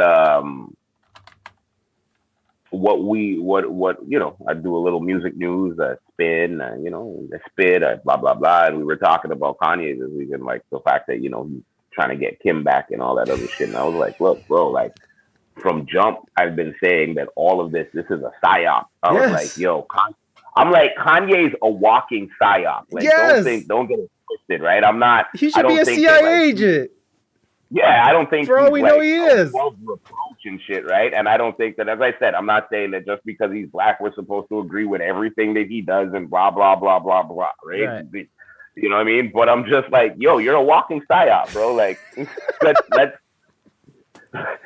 admit it. Like, he knows what he's doing though. Like, he's straight up, he's out here psyching out, dude. You realize that it was like, I don't know, a year and a half before the world shut down, and my man like done built a bunker, done started talking about how bro, come on. Yeah. He knows what's up. Like, Kanye's clickbait. Yeah. Every time, like, he didn't expect, I don't think, like, a lot of people, I didn't expect that the old guy over there, like, was gonna make it in, right? So I figured that they were gonna like opt for the rich old guy versus like the senile old guy. Right. But whatever, you know what I mean? They say the worst of whatever, or the best of two, the lesser of two evils. Lesser of like, two evils, yes. Like, you're just talking about evil. Like, you give me the choice between evil and evil, and I'm like, okay. Thanks. Anyhow, Thank you. Great choices. yeah, but the whole, I don't think he thought that dude was gonna lose. He needed something for clickbait. So, like, why not say that they're getting divorced? You know what I'm saying? Yeah. And then by, like, I don't know, February, Valentine's, some grand gesture, they're going to get back together, blah, blah, blah, blah, blah. Like, I'm talking about, yes, they're doing a charity concert, but $7,500 Kanye West tickets, like, we're in a whole different world now, bro. Yeah. It's a whole different, you know what I'm saying? And that can all be drummed up because of clickbait. Yeah. We buy into it. We're talking about it right now. Oh yeah. Right? It's great. He got us. He got us good. He got us, man. Hey, hook, line, and sinker. But here's the thing about Kanye West. It all started with the music. And so it's not like he came out of the gate with these like crazy ideas and being a psyop guy. He was just some chubby dude with his mouth wired shut. You know what I mean? Like he fucking came out Kanye swinging. Came to Montreal, when Kanye came to Montreal with Talib Kweli, right? Yeah. And this is back when I was a Talib Kweli fan, and I went to see the concert, and Kanye was just like, when he came out, nobody knew who he was. He did his little opening or whatever, but prior to that, he was just like jamming in the crowd. He was just walking around talking to people, like, you know what I'm saying? Yeah. Coming outside, just chilling and shit. Like, Kanye was a regular ass guy, So, and we all said, like, I think every DJ that encountered him and everybody that, seen this guy walking around or whatever, I didn't talk to him while he was walking around, but I seen him perform. We're all just like, if you only knew. If you only knew, you know what I mean? Yeah. Definitely, like, come on. But I mean, and like, it would be different if Kanye like came to the forefront through like some like bullshit, like, I don't know, like a sex tape or something, like that's how they got their fame, was like a sex tape, and then he was out here drumming up all this bullshit. I mean, it would be a different story, but like the dude, it started with music. It started with real art and real talent, and the motherfucker changed hip hop several fucking times. There wouldn't be a Drake if there wasn't a Kanye West. Okay. There's a question here from the chat. And by the way, I'm sorry that we're so late into the fucking podcast that I didn't even say anything. If you guys have a question for Forever Preach, there's channel points that you can use. They're called fresh bars. It's very cheap. It's only one fresh bar to ask a question. So just by being here, you have enough freshness to ask a question. So this is coming from Jesus. Hey, that's right, baby. This first question comes from Penny, or Deuce Penny, community member here. The world has gone nuts. Do you think early fuck the world punk would have been able to say what they said now? Do you think? Nope. Well, there it is. was very No, quick. no, bro. Very Like, quick. let's go back. Like, if I just take Def Comedy Jam because that's something that I really know, or if I take like, yeah, like Fishbone, Bad Brains, Mhm. all of that stuff, Right. like you're talking about Bad Brains, we're talking about H Mhm. Man. H Man would not like what space would H Man have been able to exist in at this point? You know what I mean? Fishbone, like what? Like nothing. I mean, what was the dude's name? He used to do shows out here in Montreal. He's like, no, like dude was like pissing and shitting on stage, like Gigi he was Allen. vomiting on Gigi Allen. Gigi Allen. Like what? Like this, but as much as it's not Gigi Allen's not my cup of tea, right? Yeah. Gigi Allen is still a part of the culture, and he's an important part of the culture, and he helped progress the culture musically because regardless of, he was early clickbait. That was some early like that was, you know what I'm saying? That's early clickbait. So, For sure. that was before clickbait, right? So definitely when you look at like comedy in the 90s, if we were to apply this day and age to like the early 90s, you wouldn't have Martin Lawrence. You wouldn't have Steve Harvey. You wouldn't have a Bernie Mac. You wouldn't have, and if you didn't have those people, you wouldn't have Kevin Hart. Yeah. You wouldn't have Dave Chappelle. You wouldn't have whoever the case is. You wouldn't have, fucking Jussie Smollett guy. Like, you know what I'm saying? Like all of this shit, like, you know what I mean? They all of these people come from somewhere. Red Fox wouldn't have been able to exist in this time. Oh, you know what I'm saying? Sanford and Son. yeah, man. Like Love Red Fox. These, Archie Bunker, like none of these people, you know what I'm saying? Mhm. None of these shows would have like been able to make its way through. For what? So, man. Okay, so by the way, I don't know if here's the thing about Gigi Allen. The stuff that's on his face could be blood, dirt, or feces. I'm not sure what it is. So whatever you're looking at, who knows? And on his tattoo, he says "Live fast, die." It just says "Live fast, die." It doesn't even say young. I don't see young in there. It just says "Live fast, die," which he did very well. He died very well. Anyways, I just thought people should see Gigi Allen. If you guys don't know who Gigi Allen is, just because Gigi Allen came up and I don't care for the murder junkies that, that's not my favorite stuff, but like I do feel like you mentioned it and I do feel like he did bring something to the table that changed a lot for punk, and like true punk people know who Gigi Allen is. I'm going to have to do some research. Oh, watch the film by Todd Phillips. Todd Phillips, he directed The Hangover, but he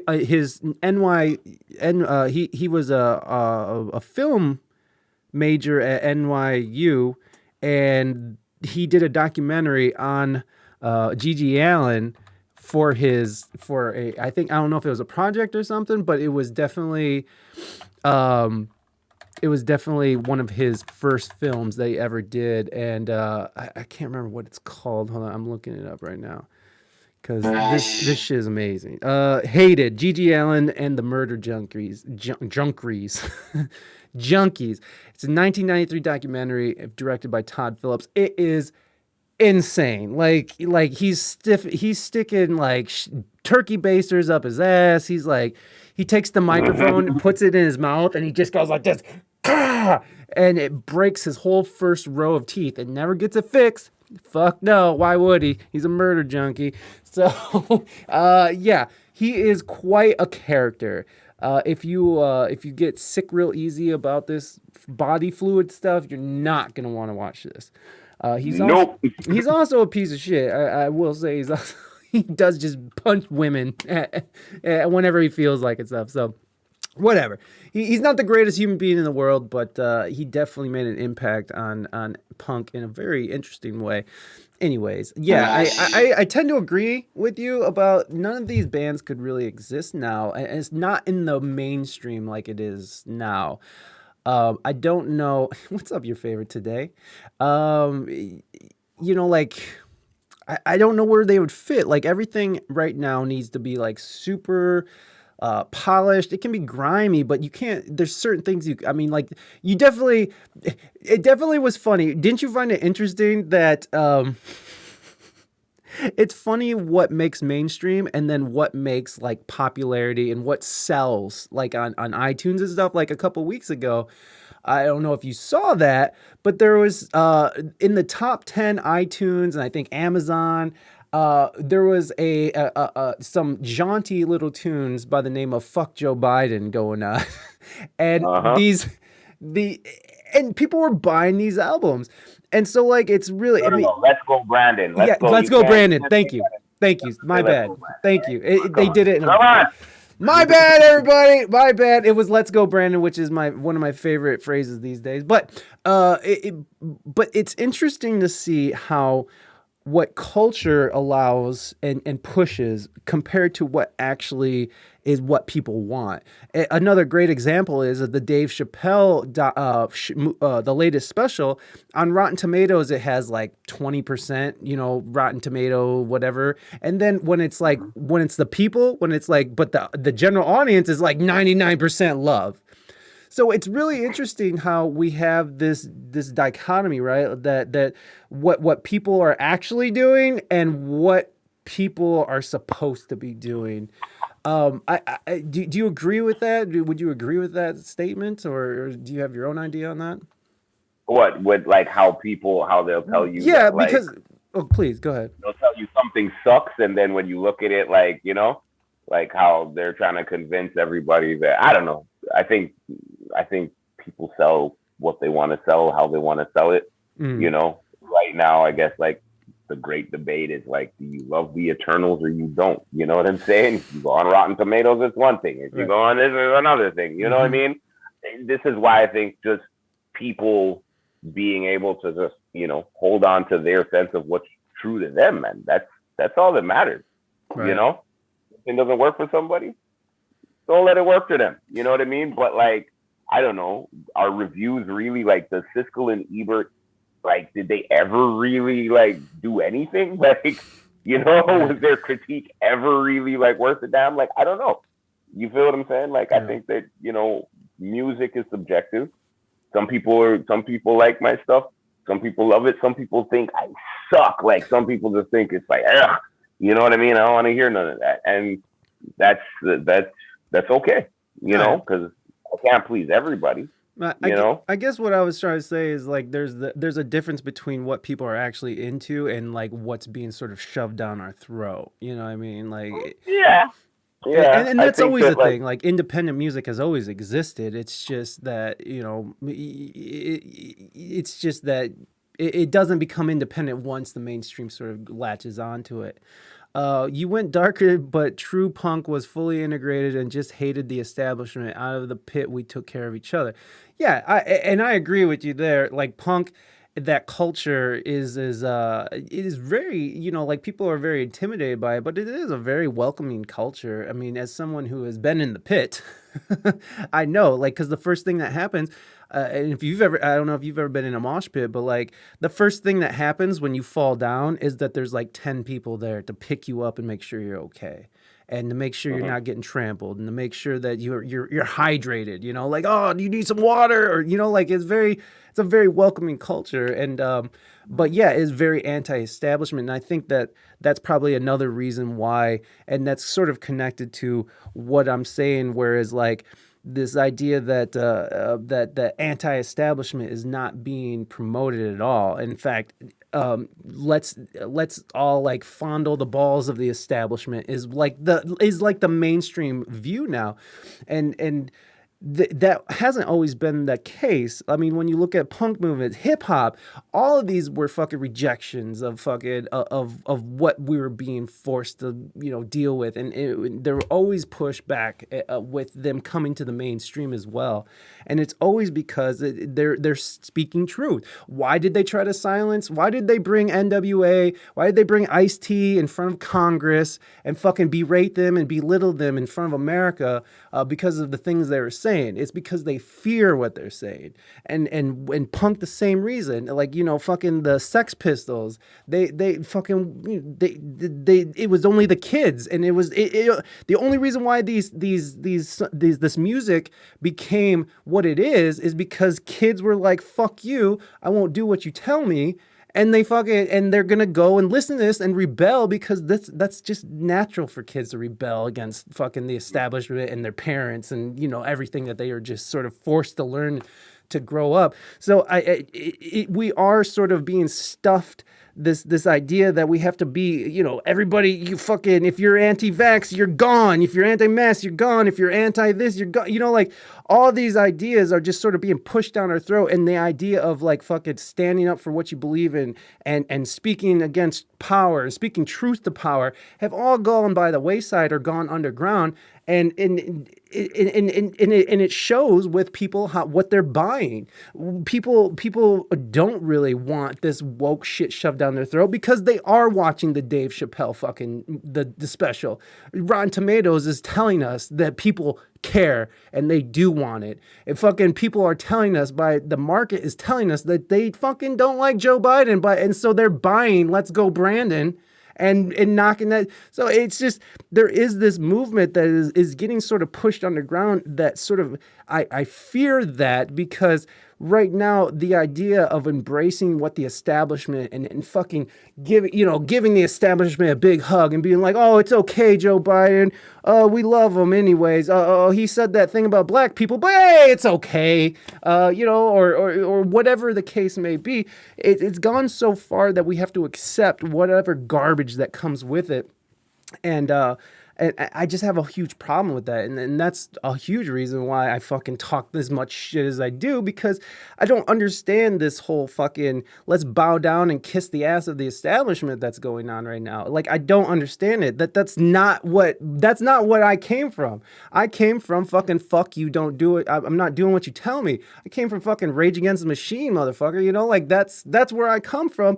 And so to see this whole shift and to see it all go to the side, to this one side, and you can only say these things that fit in this narrative, or else you're banished. And it doesn't matter who you are. It doesn't matter if you're an artist. Doesn't matter if you're a leader or a fucking community leader or anybody. You could be silenced because you are just speaking out against someone. And I find a huge problem with that. And I think that's all sort of linked to cancel culture and why it's such it's so pronounced in our culture right now, because it's useful. It's very useful to silence enemies of the state. And that's where I think the problem is. And that's where I think people are getting confused. It's like, you're not just silencing people who said something about trans people, you know, that they might not agree with. You're also silencing people who are fucking trying to communicate information to other doctors about, you know, possible adverse effects to the vaccine. You know, you're silencing real important, honest conversation that needs to happen to get past these blocks that we're sort of all being impeded by. You know, like there's walls constantly going up, and there's no getting past it if there's no conversation. And that's the problem. And that doesn't go well. In history, that never goes well when only one side of the conversation is heard. I'm sorry, just sort of. That's what I was saying. Like, balance is necessary. And I think that, you know, if I put this into just a musical context, you know, you know, you brought up NWA, you know, well, NWA is definitely, you know, historic for many different reasons. But one of the things that NWA was also used, in my point of view, or in, you know, I guess, you know, certain hip hop circles, you know what I mean? You know, we would say that, you know, NWA was also used to silence Public Enemy. You know, it ushered in a new energy of hip hop, so to speak. You know what I'm saying? Because, you know, when what the Bomb Squad and what these guys were doing in New York, like in the 80s, you know, hip hop was very communal. You know, you were speaking about, you know, it's either it was about girls or it was about the community.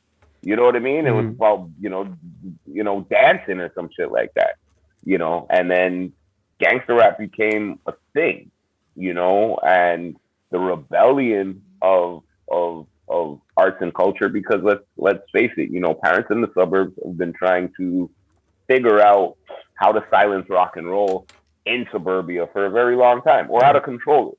You know what I'm saying? And you know, I can't remember the name of the brother right now. The guy who had the first instrumental record banned. You know what I'm saying? Mm. Uh, just because they called it, what was it? First, I gotta look this up now. Let's do All it. right, Let's go. right. The first instrumental, because um, you know, what was it called? Fuck, it was like Rebel or Roar or something. You know what I mean? Some shit like that. Rumble. Rumble. All right.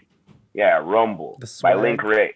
Ah. And Link Ray is an indigenous um, electric guitar player, right? And the man's crazy. The man's amazing. You know what I mean? Link Ray is amazing.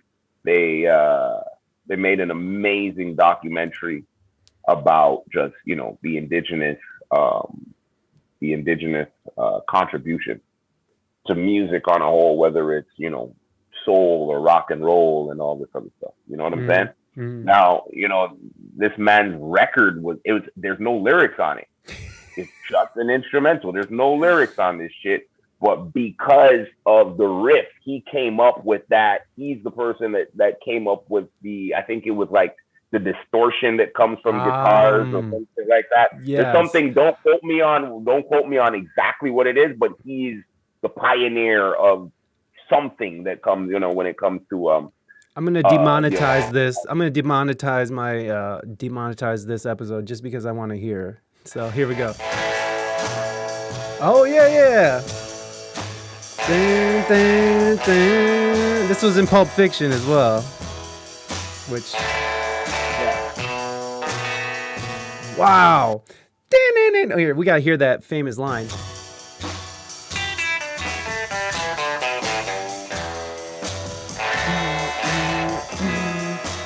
Okay, so yes, I'm very familiar with that song. Yeah, I recognize it from Pulp Fiction too. So yeah, 1958, right? Remains the most dangerous sounding instrumental blues band ever recorded. Like, can you think about that? You know what I'm saying? Yeah. So if they were that afraid of an instrumental, you know, hip hop is the thing that kind of shifted the rebellion. You know what I mean? Hip hop also allowed suburban parents to kind of see that rock and roll wasn't that bad after all. They were just like, oh my God, my son could be a hip hopper, you know?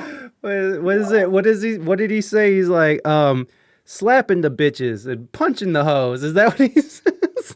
You know what I'm saying? It's like, you know, it was a whole different energy. It was a whole different world that came out. Yes. And I personally think that, I think that hip hop was the perfect device to divide and conquer the Black community, or just urban communities, poor communities. You know what I'm saying? Like it wasn't started out that way, right? We started out as being something that, as I said, peace and love and community and girls and dancing and, you know what I'm saying? But eventually it led to our downfall, right? It's like, you know, just the desires that we built through it, you know, the language that we use in the music. I'm not talking about just cursing, but you know, we're a very violent music. You know, I think we're probably the most violent music, you know, and you know, I guess, I don't know, maybe it's just because my ass is old now, you know what I'm saying? But there's no, you could kind of reflect on it, is there's no reason for the violence unless you're going to be speaking about, you know, where you came from or what you have to go through or something like that. A lot of these stories were done in a reflective manner in the 90s, and now those are kind of done in a present, as I said, they're dry snitching on themselves. You know what I'm saying? You know, so I personally think that that being force fed is a way that the powers that be have tried to kind of control the flow of traffic. You know what I'm saying? Yeah. Of how this traffic is being, how it's coming down the pipeline. I think that hip hop becoming a global thing, hip hop becoming, it's always been an accepting music, right? Nobody could say that hip hop has just been about black this or that, because one of the forefathers of hip hop is Miguel Pinheiro. You know what I'm saying? He's one of the greatest Latin spoken word artists of all time. And he took this art form. He took this he took poetry that everybody was just doing in cafes and shit like that. And because he went to jail, he started talking about his drug habit and what it was like in prison and all of that other stuff. And this was the end of the 60s and the end of the 70s. Right. That's where we get our notion of keep it real from. You know what I'm saying? That's where these lyrics like Broken Glass Everywhere, by Grandmaster Flash and the Furious Five comes from. You know what I mean? It's linking all of these experiences that we had. We spoke about it in a reflective manner. Now we're speaking about it, as I said, in this kind of we're glorifying the terms and the terminology. And the detriment to our kids is that our kids want to be that. Right. You know what I mean? Before we wanted to be Chuck D, now, everybody wants to be Triple X Tentacion or whoever the fuck. You know what I mean? And the people that they desire to be, unfortunately, are dead now.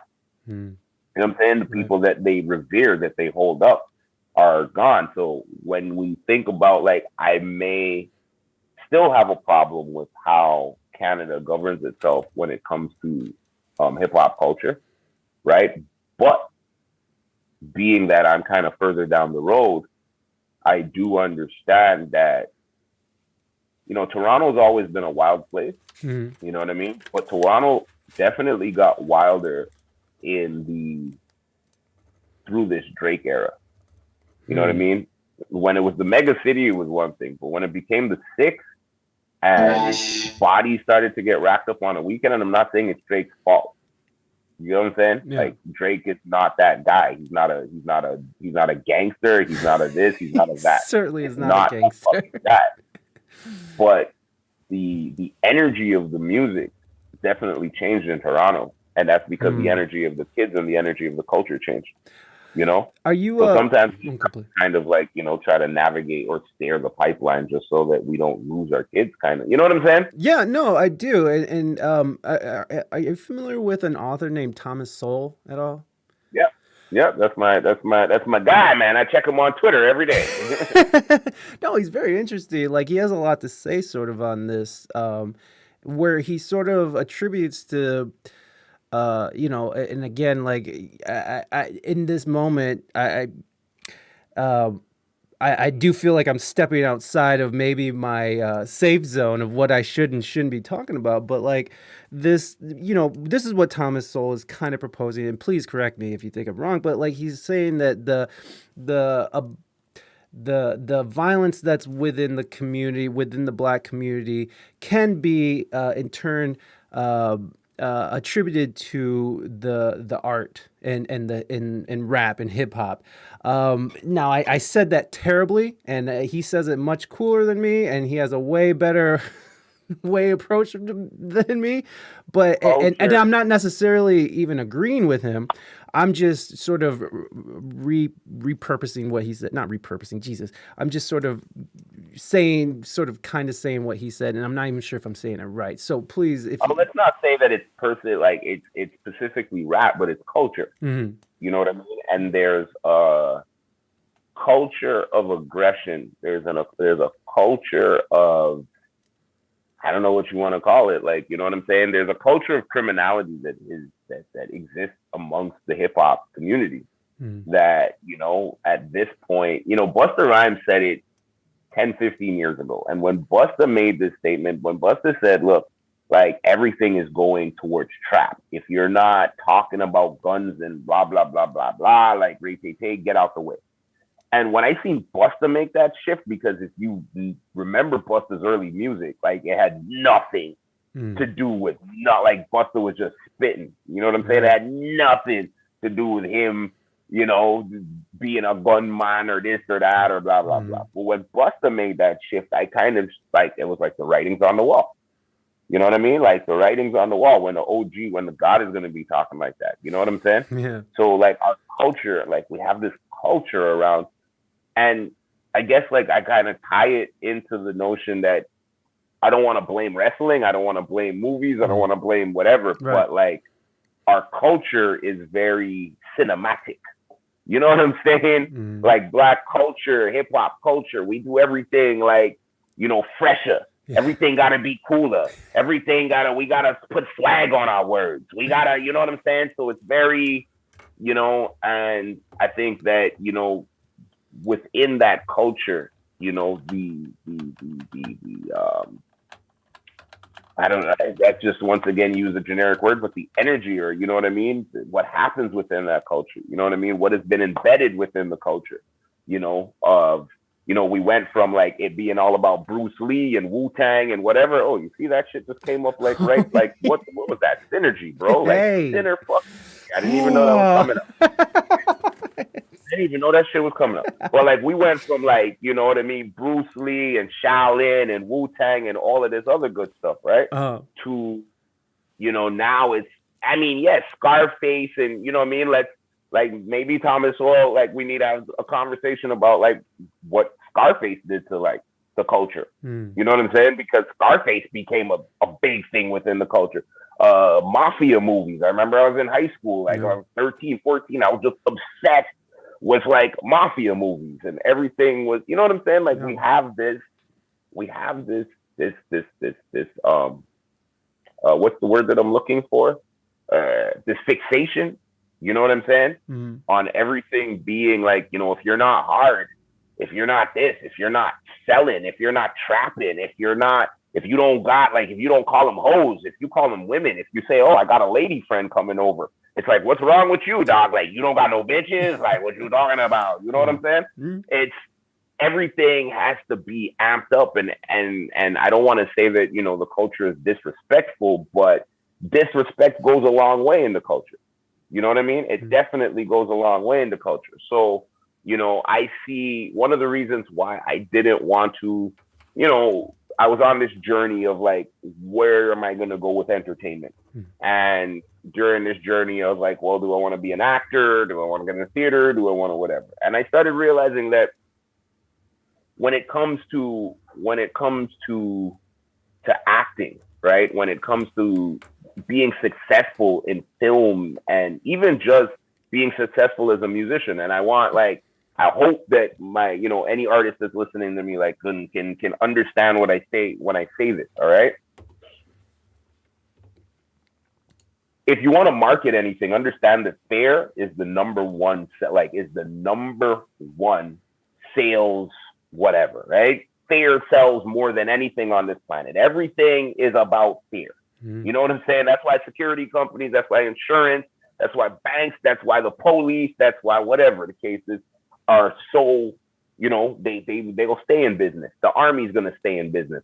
All of these things are staying in business. Nobody's getting rid of these things, right? Because as human beings, we understand we're fragile. So like everything right now, they got people like the mandates and the protocols is all because everybody's scared. Everybody is, you know what I'm saying? Yeah. But more than like fear, if you actually want to make it you want to make it big, you want to go big time in Hollywood or music, like self-deprecation is the name of the game.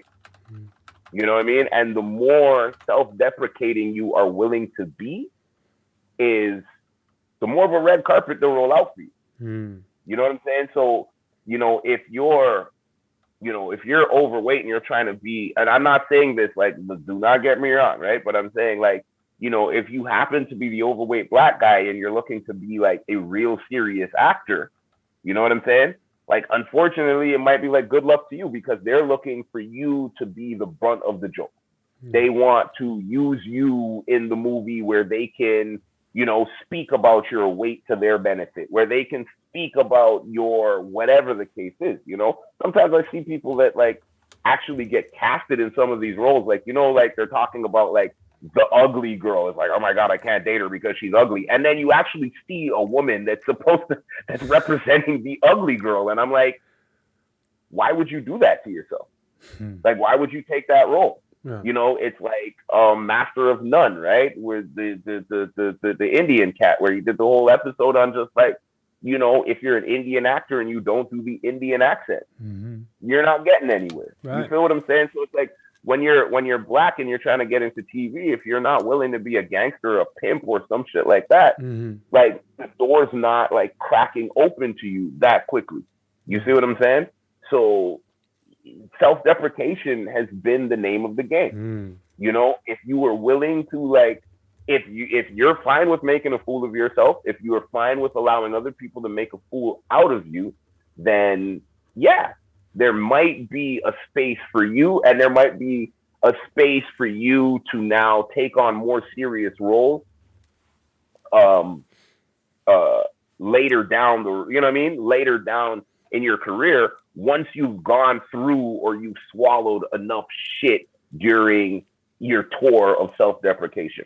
I'm not about to self-deprecate myself, nor do I want to deprecate my community. So there's just certain things that I'm not willing to speak about. You know what I mean? Sorry about that. There's certain things that I'm not willing to speak about. Whereas, you know, Eazy-E and certain other people, and like, you know, they want me to talk about the drill movement. Yeah, like, you know, what's happening in Chicago with the drill rappers. I mean, it's a part of their culture. And once again, we're talking about, you know, is it art imitating life or life imitating art? You know, Chicago has the highest murder rate out of anywhere in North America. You know what I mean? So, you know, when you think about what the music is sounding like and how people are, you know, representing the music, but then you think about the person that they propped up to kind of like usher in this sound of drill music and to be the king of drill rap, right? 23 Savage, right? Yeah. You know, and you got to think about the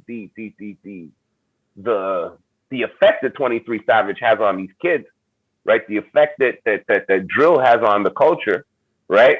But 23 Savage isn't even fucking American. You just found out that this motherfucker's a Brit. He's been like eating crumpets. Like, you know what I'm saying? He like, I got a show called Bangers and Mash, but he really cooked the shit. You know what I'm saying? Like, this nigga know all of that shit. And then he's gonna be out here talking about he didn't know that he wasn't that he wasn't an American citizen. Bullshit, you didn't know that you didn't have a fucking American passport, bro. Come on.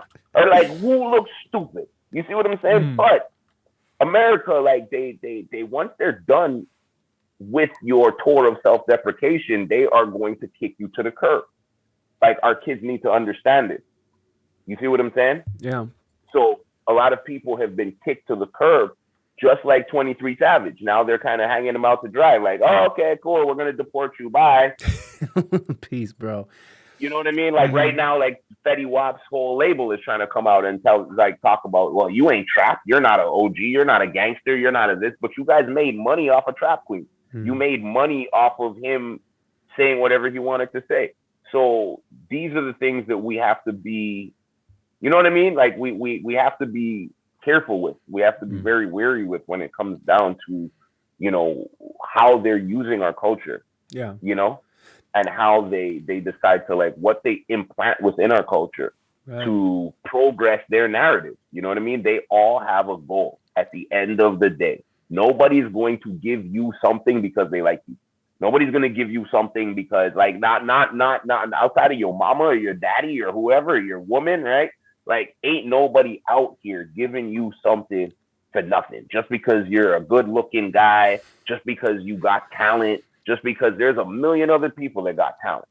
You know what I mean? But at the end of the day, it's because you serve or you serve some form of benefit for them. You know what I mean? You fill some form of need. You fill that gap for them. Yeah. Right? So if you understand and you're willing to be used, right, to advance somebody else's vision and somebody else's goal, go for it.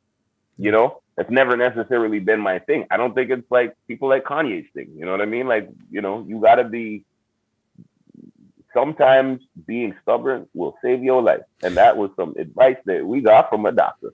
You know what I'm saying? Oh, It's like, hey, you know what I mean? Sometimes being stubborn and asking questions, stay critical. You yeah, know, stay critical over things, man. Know the history of things. You yeah, know, don't just speak on something. Don't just speak on something um, because it's something to speak on. You know what I mean? hmm, Like, be out here and stand for something, man. You know what I mean? So I think that like you can't be, you will not become somebody's cog in their experience if you know who the fuck you are. You yeah. know? Yeah, it's so like just to sort of maybe surmise or not even surmise what you said, but just my sort of interpretation. Would you say that this aggression and this violence that that might be perpetuated by art and the culture, but do you think that it's possible that it sort of stems from this idea of fear that maybe white folks had from back in the day of being, just fear that was put out by the media? I mean, like when you think about even the making marijuana illegal, they were like, they make Mexicans and black people go crazy, so let's make this shit illegal. Do you think that that sort of was this positive feedback loop that sort of perpetuated this idea that that black folks are violent and should be feared, and then that sort of became a part of the culture itself because it was sort of force fed this idea through the external forces, and then it just sort of self perpetuated? I don't know if that's what you said, but I mean, would you agree with that, or do you think that is a possibility of where this might even come from? Because I don't think that black people are just naturally just angry or aggressive. Or I mean, maybe you disagree with that. I mean, like I have a lot of black friends who are fucking awesome, and they're not aggressive at all. They're fucking amazing. I know that's a very subjective thing, but I mean, would you agree with that? That maybe that is where this sort of stems from? I mean, like we can definitely one day we're gonna sit down and we'll probably do another 3 hours Yeah, I feel you, on bro. I know I just opened up a whole nother other door. 3 hours. No, on like on what I'm about to say, right? Sure. Just in the notion, right? Like in that documentary about the documentary is actually called Rumble, Hmm. right? About Link Ray. Go check it out. It's an amazing documentary. Now they don't go as far as saying this and whatever, but when you're watching this documentary, you're gonna start putting, you're gonna put two and two together and whatever the case is. I also went and I started digging into my own history and all Hmm. that other stuff. You know what I mean? One of the stories that they do not tell in North American history, and they'll never tell, is the story of Mansa Musa. Hmm. You know, Mansa Musa was a Malian emperor. He was probably the richest, if not the most powerful man that existed, right? Mansa Musa had a vision of the new world way before Columbus and all these other people. And, the trajectory of Mansa Musa may have landed him in North America. I mean, hundreds of years before any Columbus or any people like that. Meaning that like these Malian people, every time that Mansa Musa moved, anytime he traveled, he traveled with literally, they said like thousands of people were moving with this man. You know what I'm saying? Hmm. Right there. That's the richest man on earth. You know what I mean? The richest man to ever live. And they say his band was his people were draped in gold and they were going around the world and they were trading goods with people. And his whole his whole vision was to turn the world into the Malian nation. Right?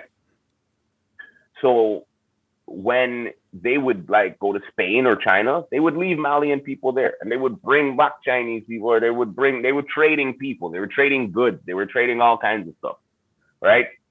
After he traveled over to North America, they never seen him again. So they're not sure what happened. Now, this is where we fill in the gap. We fill in the blanks. Now, I think the history is what we make it. You know what I'm saying? Hmm. Nobody's going to tell me, like, I can't talk to Columbus to ask him if this shit really happened. You feel what I'm saying? Yeah. So at some point, you kind of like start filling in the gaps on your own. And my gap, as I see it, is, yeah, he made it to North America, stayed on these shores, uh, um, procreated with the indigenous women and the indigenous people out here. So when they speak about the indigenous people that they met in the South, in Florida and whatever, being darker than the indigenous in the North, you know what I mean? The way that they describe the indigenous in the South being the rebellious of them. If you know, like Choctaw natives and stuff like that, you know what I mean? My mother's Carib, she's from St. Vincent. You know, we look like we're all family. You know what I mean? One and the same, you know? So when you start understanding how closely intertwined indigenous culture and black culture are, especially when it comes to America, then you start to like get led down this path of understanding that yes, black Americans are most probably the actual indigenous of America, right? And a part of that indigenous line. This is where we talk about, like, if you talk about repatriation, or you talk about what's the word that they say, like, not repatriation, but everybody wants we're to asking for money to come back anyways, right? Whatever word, y'all know the word, somebody give me that word, right? What's the word, damn it?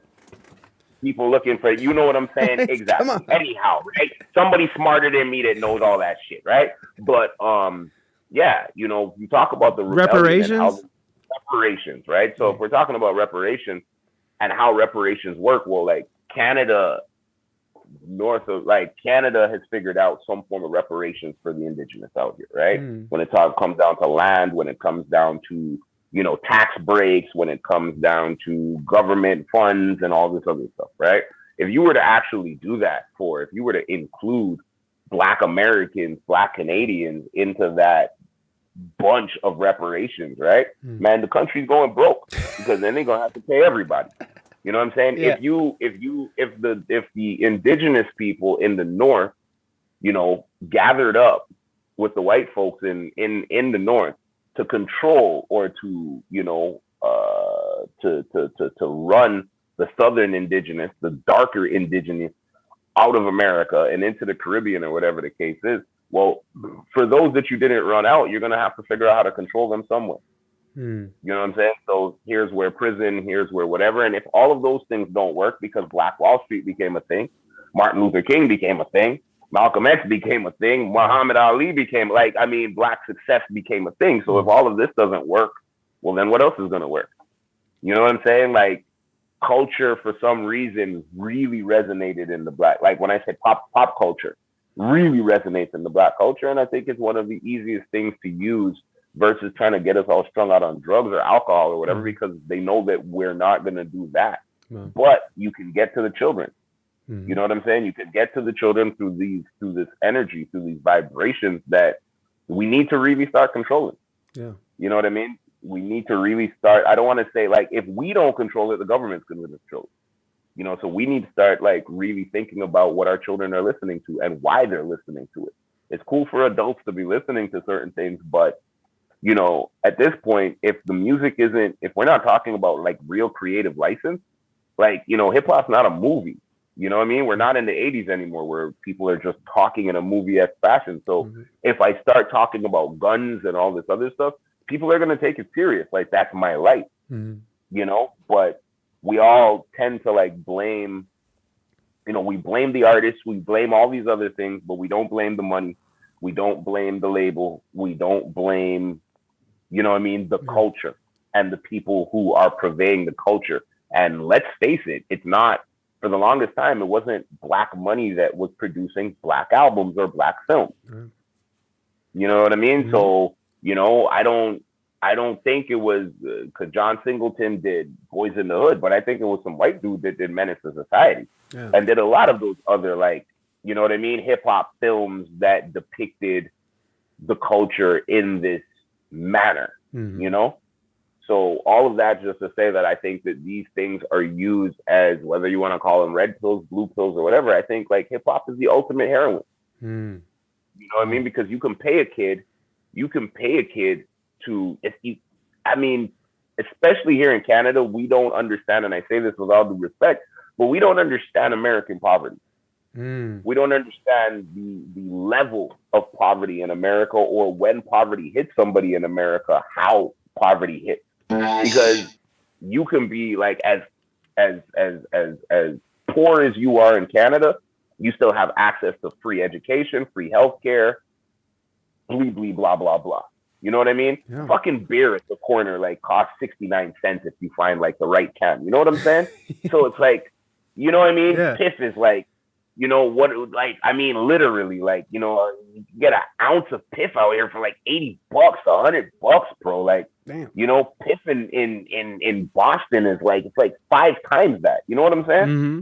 So it's different. You know what I mean? The culture is definitely different, you know? And yeah, and as my lady is saying, Bionic Pixie is saying, like, anybody could get on welfare. You know what I mean? So we don't understand American poverty. So it's harder to like buy Canadian kids and try to sell them down the river versus American kids that like really just need a way out. You know what I mean? That are looking to like hopefully feed their families or get their families out of certain situations, because the neighborhood could lead to death, could lead to so many other things, you know? So it's definitely, I think it's a lot easier to take somebody who is in dire straits and convince them to, like, I pretty much think that, like, yo, they convinced Lil Wayne to like be that dude. They showed him like, yo, this is the flex, blah, blah, blah. You know what I mean? And he said, bet, like, you know, I don't got no, like, my mom's not around, my dad's not around, this, that, you know what I mean? It could be worse. I'm not going back to the block. So you never know. Yeah. You know what I mean? That's just my little conspiracy theory there. But I feel like a lot of these people have been, they know what they're doing is wrong, but they took the check and they signed up for the job to play this part, regardless of if this is who they are or not, you know? That's yeah, man. That's intense shit, man.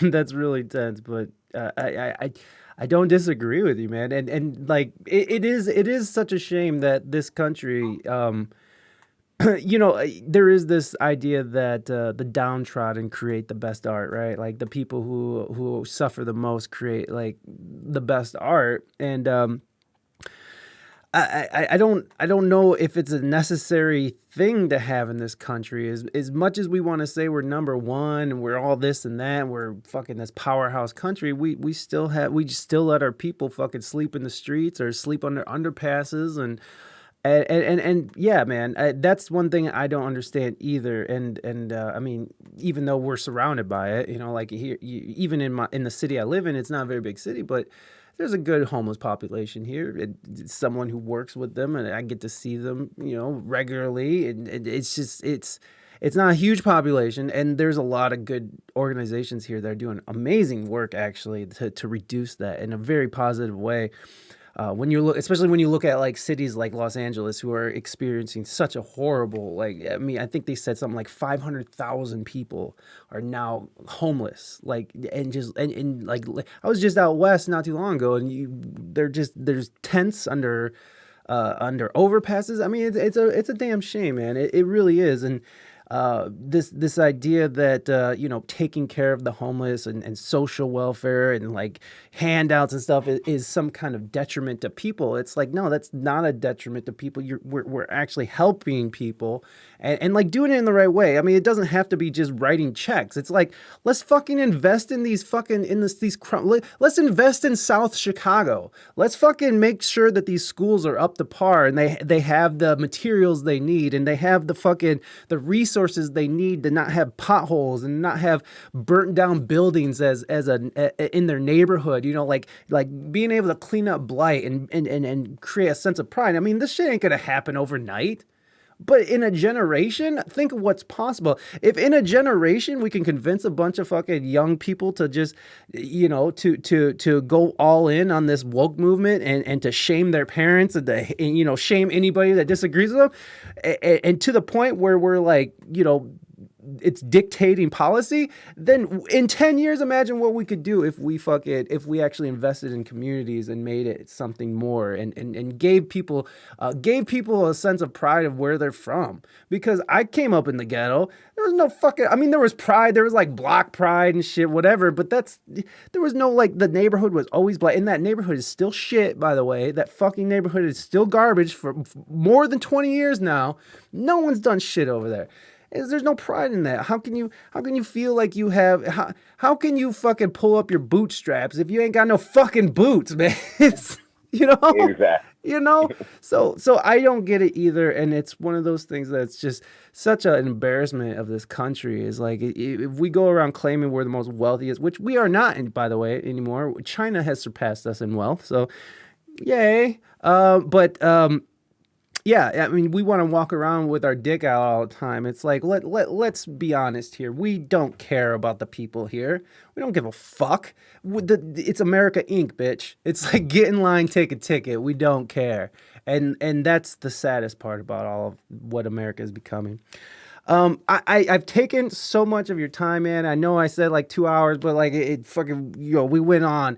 You're awesome, bro. You're awesome. No, I was actually just sending out the links there, just being like, yeah, man, let people know that they need to follow We Speak English Good. Oh man, no. I like the name of the show, bro. I like that shit. I like that Thank shit. you, man. Because especially out here in Quebec, you weren't even thinking about that. Like, you weren't even thinking about how it would like literally resonate with people in a French speaking province, but like I like that. We speak English good. I fuck with that. That is things. You're absolutely right. I didn't think about that, and especially when I came to Twitch and how much people love it because it's such an international platform. I mean, people absolutely love it, and like for the longest time, I told people it's a stupid name, whatever. It's a joke, whatever. But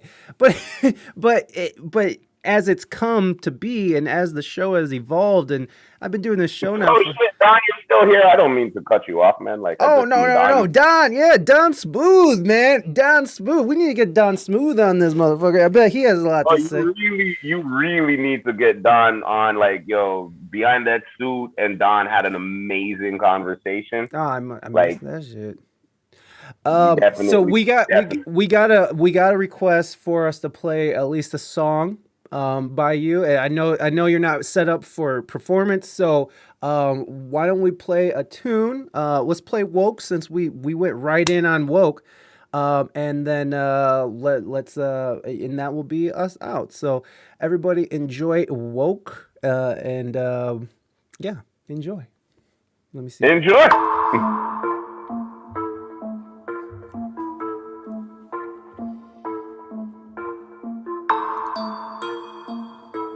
I appreciate you, big bro. Hey, no, I appreciate you. Don't buckle under stress. Adversity's my favorite motivation. Think it's cause my daddy Haitian, or I'm sick of waiting patient, so I grind. My mama needs her mortgage paid. Pensions running out, she'll get to tripping if the mortgage raised. Planning how I hold her down in her older days. Things that cross your mind in your older age. Feel like I'm slowing down when I get some good cushion, float away. Try another bad shit, my soldiers say. Trying to figure out why more blacks don't own shares of propane, or control their own petroleum, gas, or gold trade. While when I and I try to hire rise, you throw shade. Blocked pineal glands, got us caged in a cave, in a caucus, looking for that darkest carota. I heard latex causes cancer of the chocha. Rage like I'm Zach de la Roca. Think I'm gonna be quiet when you gave my people coca? Hell no, y'all ain't gon' fuck us no more. Y'all ain't gon' fuck us no more. Tell Babylon say hell no, y'all ain't gon' fuck us no more. Y'all ain't gon' fuck us no more. They keep telling me I'm woke. I'm trying to roll this reef, my nigga. I'm just trying to find my peace, my nigga. They keep telling me I'm woke. I'm trying to smoke this keef, my nigga. I'm just trying to go to sleep, my nigga. Africa is in my eyes. The islands are the canvas to my pieces. Tell me why my Western people do not rep their Eastern equals. Is it us?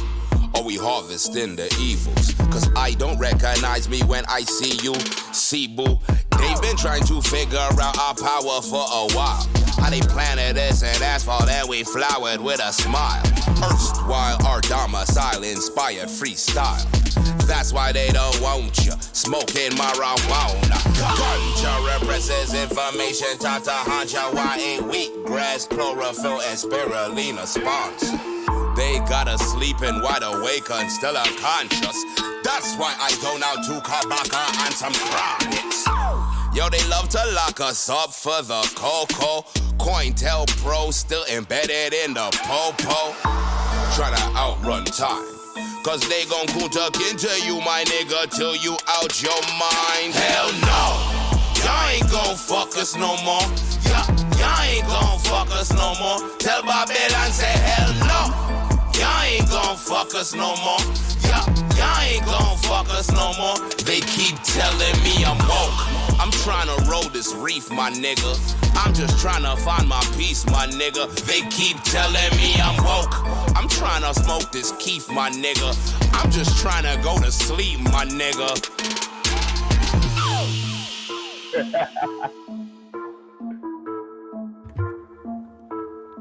One time, man. Yes, man, for sure. Fantastic, dude. That shit gives me so hype. I just want to fucking go out and do something now. I need to go like run a mile or something. Oh, get That's some workout music. That's some For workout sure. music, you know? Oh, thank you for that woo, body.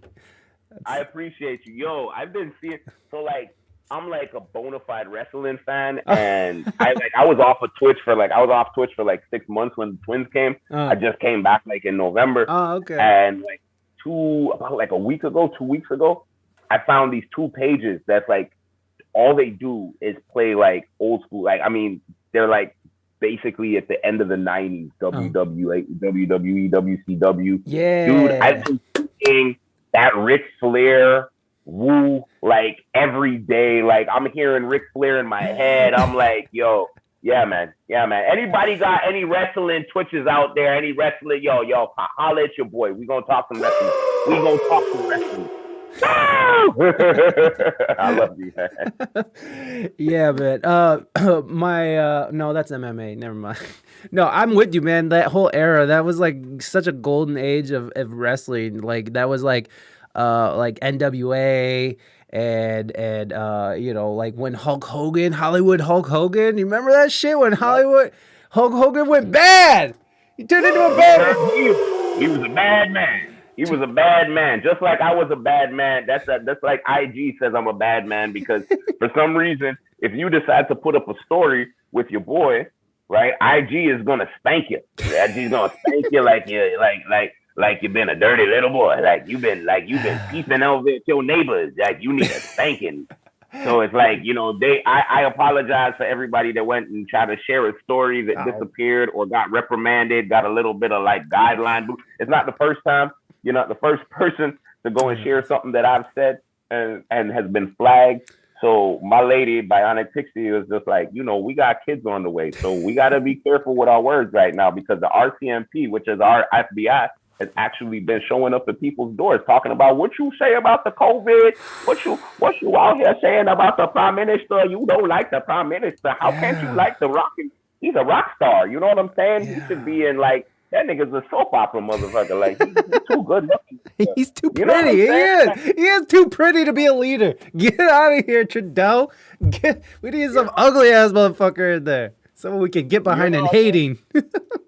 You know, he out here putting on Indian face and everything, and nobody wants to like it. So, you know, it is what it is. It is what it is. Yeah, that's well said.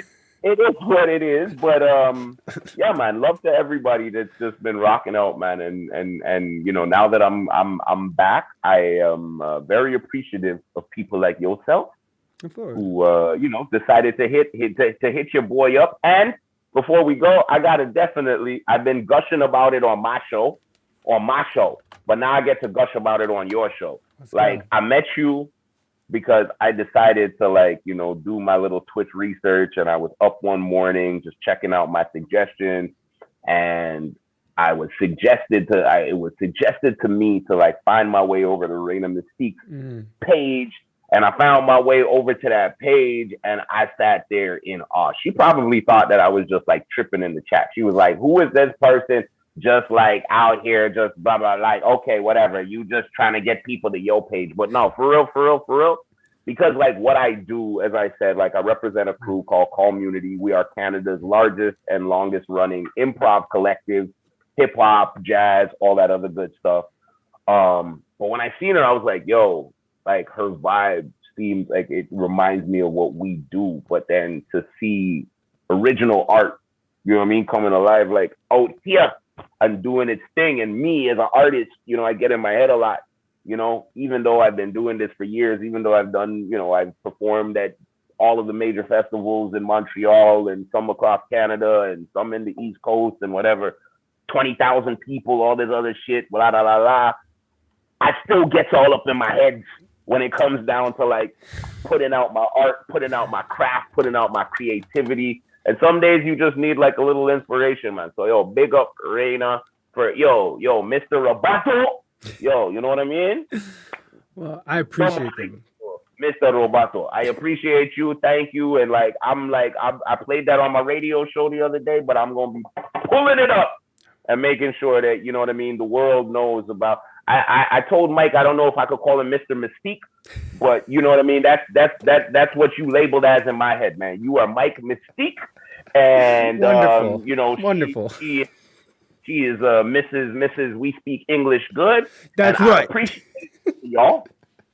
I appreciate both of y'all. I'm okay. You know what I'm saying? Yeah. I appreciate you, man. Like, and to be honest, Mike Mystique, you better calm down, Reina. Hey, look.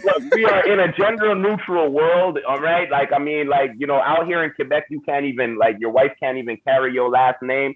So, you know what I mean? You could be a man about it. They call me by my lady's last name all the time. I've just gotten used to it. Now I'm Mrs. My lady. I'm Mrs. Pixie. I am Mrs. Bionic Pixie forever all Pixie. over. Yep, I am forever Pixie. That's who I am. And you know what I'm saying? I can't say nothing about it because she bionic. You know what I mean? Hey, you know what I mean? Hey, I do. Look. I'm not. I don't really care, but there is 38% of me that has machismo running through his brains, going like, "You're Mrs. We Speak English Good, bro." And nah. No, I'm just kidding. I love you, baby. I love you. Forever Preach. Thank you so much for blessing us. I would love to do this again sometime. You're only 6% Mexican. Oh, sorry, Bonnie. Serenity in the building. Hey! We Speak English Good, Mike. There are so many people in the chat that you need to like check out. Serenity, Don Smooth, Mystical Flex, DJ Blaster. Shout out all my people. Vanessa, my mod. You know, shout out my lady, Big Bionic love. Pixie. She been on double duty because we've been up since 10 o'clock this morning. Woo. And all of y'all. Look, I don't generally talk this much on my show. I play music, I play videos, I perform, and we talk about all kind of stuff. But you know, we're out here trying to make sure that we push original art. So if you like independent art and original music, and you know you wanna see a platform where people like Reina Mystique is going to be pushed, then come on over. Yo, look, my phone. Look, we right on time. My phone literally just gave me the warning. My phone said, "We about to die." Beautiful. I plugged it in. Well, Serenity, thank you so much for those biddies. And thank you again, Forever Preach. You have a wonderful rest of your day, your evening, and we will talk soon, my friend. Thank you, man. I appreciate you guys. Thank you guys, everybody, for tuning in, man. I appreciate the love. Big love, man. Thank you. Peace. Well, there it is. There he is. That was amazing. Let's give a fucking round of applause for that one. That was really good. Yeah, Bionic Pixie, have a great evening, everybody. Thank you guys for sticking around. Thank you for all the new friends that stopped in. Don Smooth, thank you for those 100 biddies, and I would love to have you on the show. I would love to have any of you guys on the show that we just reach out. He said a lot of people, so I don't know, but I don't. Hey, DJ Mystical Flex, thank you so much. I appreciate that. I really do appreciate y'all coming through and hanging out again. On Friday, we have Chicken Burger Disco, who is a part of the Fantastic Plastics, the band, and they are some awesome streamers here on Twitch. And we got some cool stuff going on. We got Pumpkins is out. Pumpkins, if you guys go give it a listen. Again, you guys, this is a family bland. This is a family bland. Also, go follow my son, Saucy Chicken Nugget. We stream together on a family-friendly stream. I don't cuss. We don't talk about the stuff that we talked about on here. It's very, very much just little kiddish and me saying dad jokes and Saucy farting. So Saucy farts, yes. What was I about? Oh yeah. And of course, please go and check out Pumpkins. That's not how you spell pumpkins. Pumpkins. And this is our family band. My son, my wife, and I have a band, and we did some. We just released the album, and it's called Pumpkins. So please go check it out. It's very family friendly, and in fact, you know what? Screw this. We're gonna listen to some while we close out here. Let's listen to some Pumpkins. And this is I produced a track on here. So let's listen to the track I got here. This is the track I did. I actually did this on stream. Great vibes, Don. Great vibes. Don't you eat those pumpkins on the street? Pumpkins on the street, yeah, on the street. Don't you Let's find someone to raid. eat those pumpkins on the street? We'll jam out while I find someone to raid. Where you step your feet. Pilgrims and Indians, turkey and On the fixins. yeah, it's cool. Oh, we're going to raid Gale. We're gonna raid Gale. Thank you, Skrupla, for opening the hatch and All right. Bring this down a little bit. That is synthwave Pumpkins. No, stop it. Reina, stop the raid. We're going to Gale. Thank you. Can you send here? I'm gonna do it, or you can do it. I don't care. But thank you, Bonnie. Thank you for being here, and thank you for modding. You're very much appreciated here. And thank you, Reina. All right, stick around for the raid, everyone. We're going to see my very good friend Gail Hakes West, who is an amazing musician. She is just fantastic. I don't know how to explain her. She just has a beautiful voice, and she's my friend. And I hope that you guys enjoy her. Make sure you say hi. Make sure you drop the raid call. Make sure you drop a follow. Treat her good. Treat her good now, you hear? All right.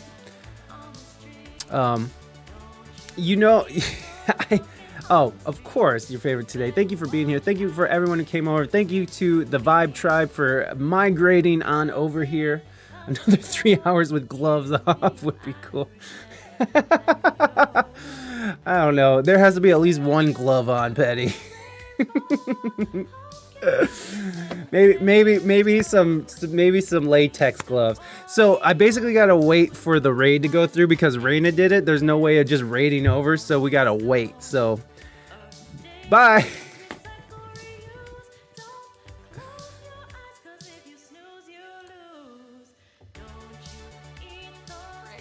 shut up. And here I am flapping my lips. Dear Dickens, what the fudge should I? You know what? We're gonna play just for this. I'm gonna give you your raid song. We speak English good.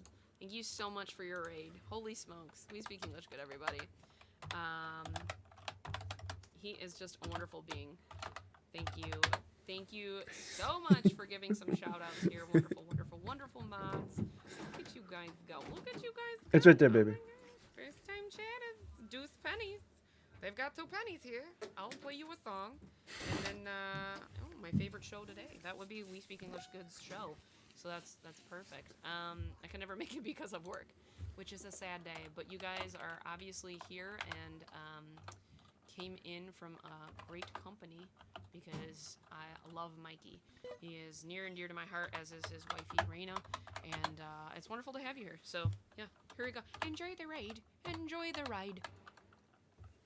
1, nothing wrong with me. 2, nothing wrong with me. 3, nothing wrong with me. 4, nothing wrong with me. 1, something's got to give. Something's got to give. Something's got to give.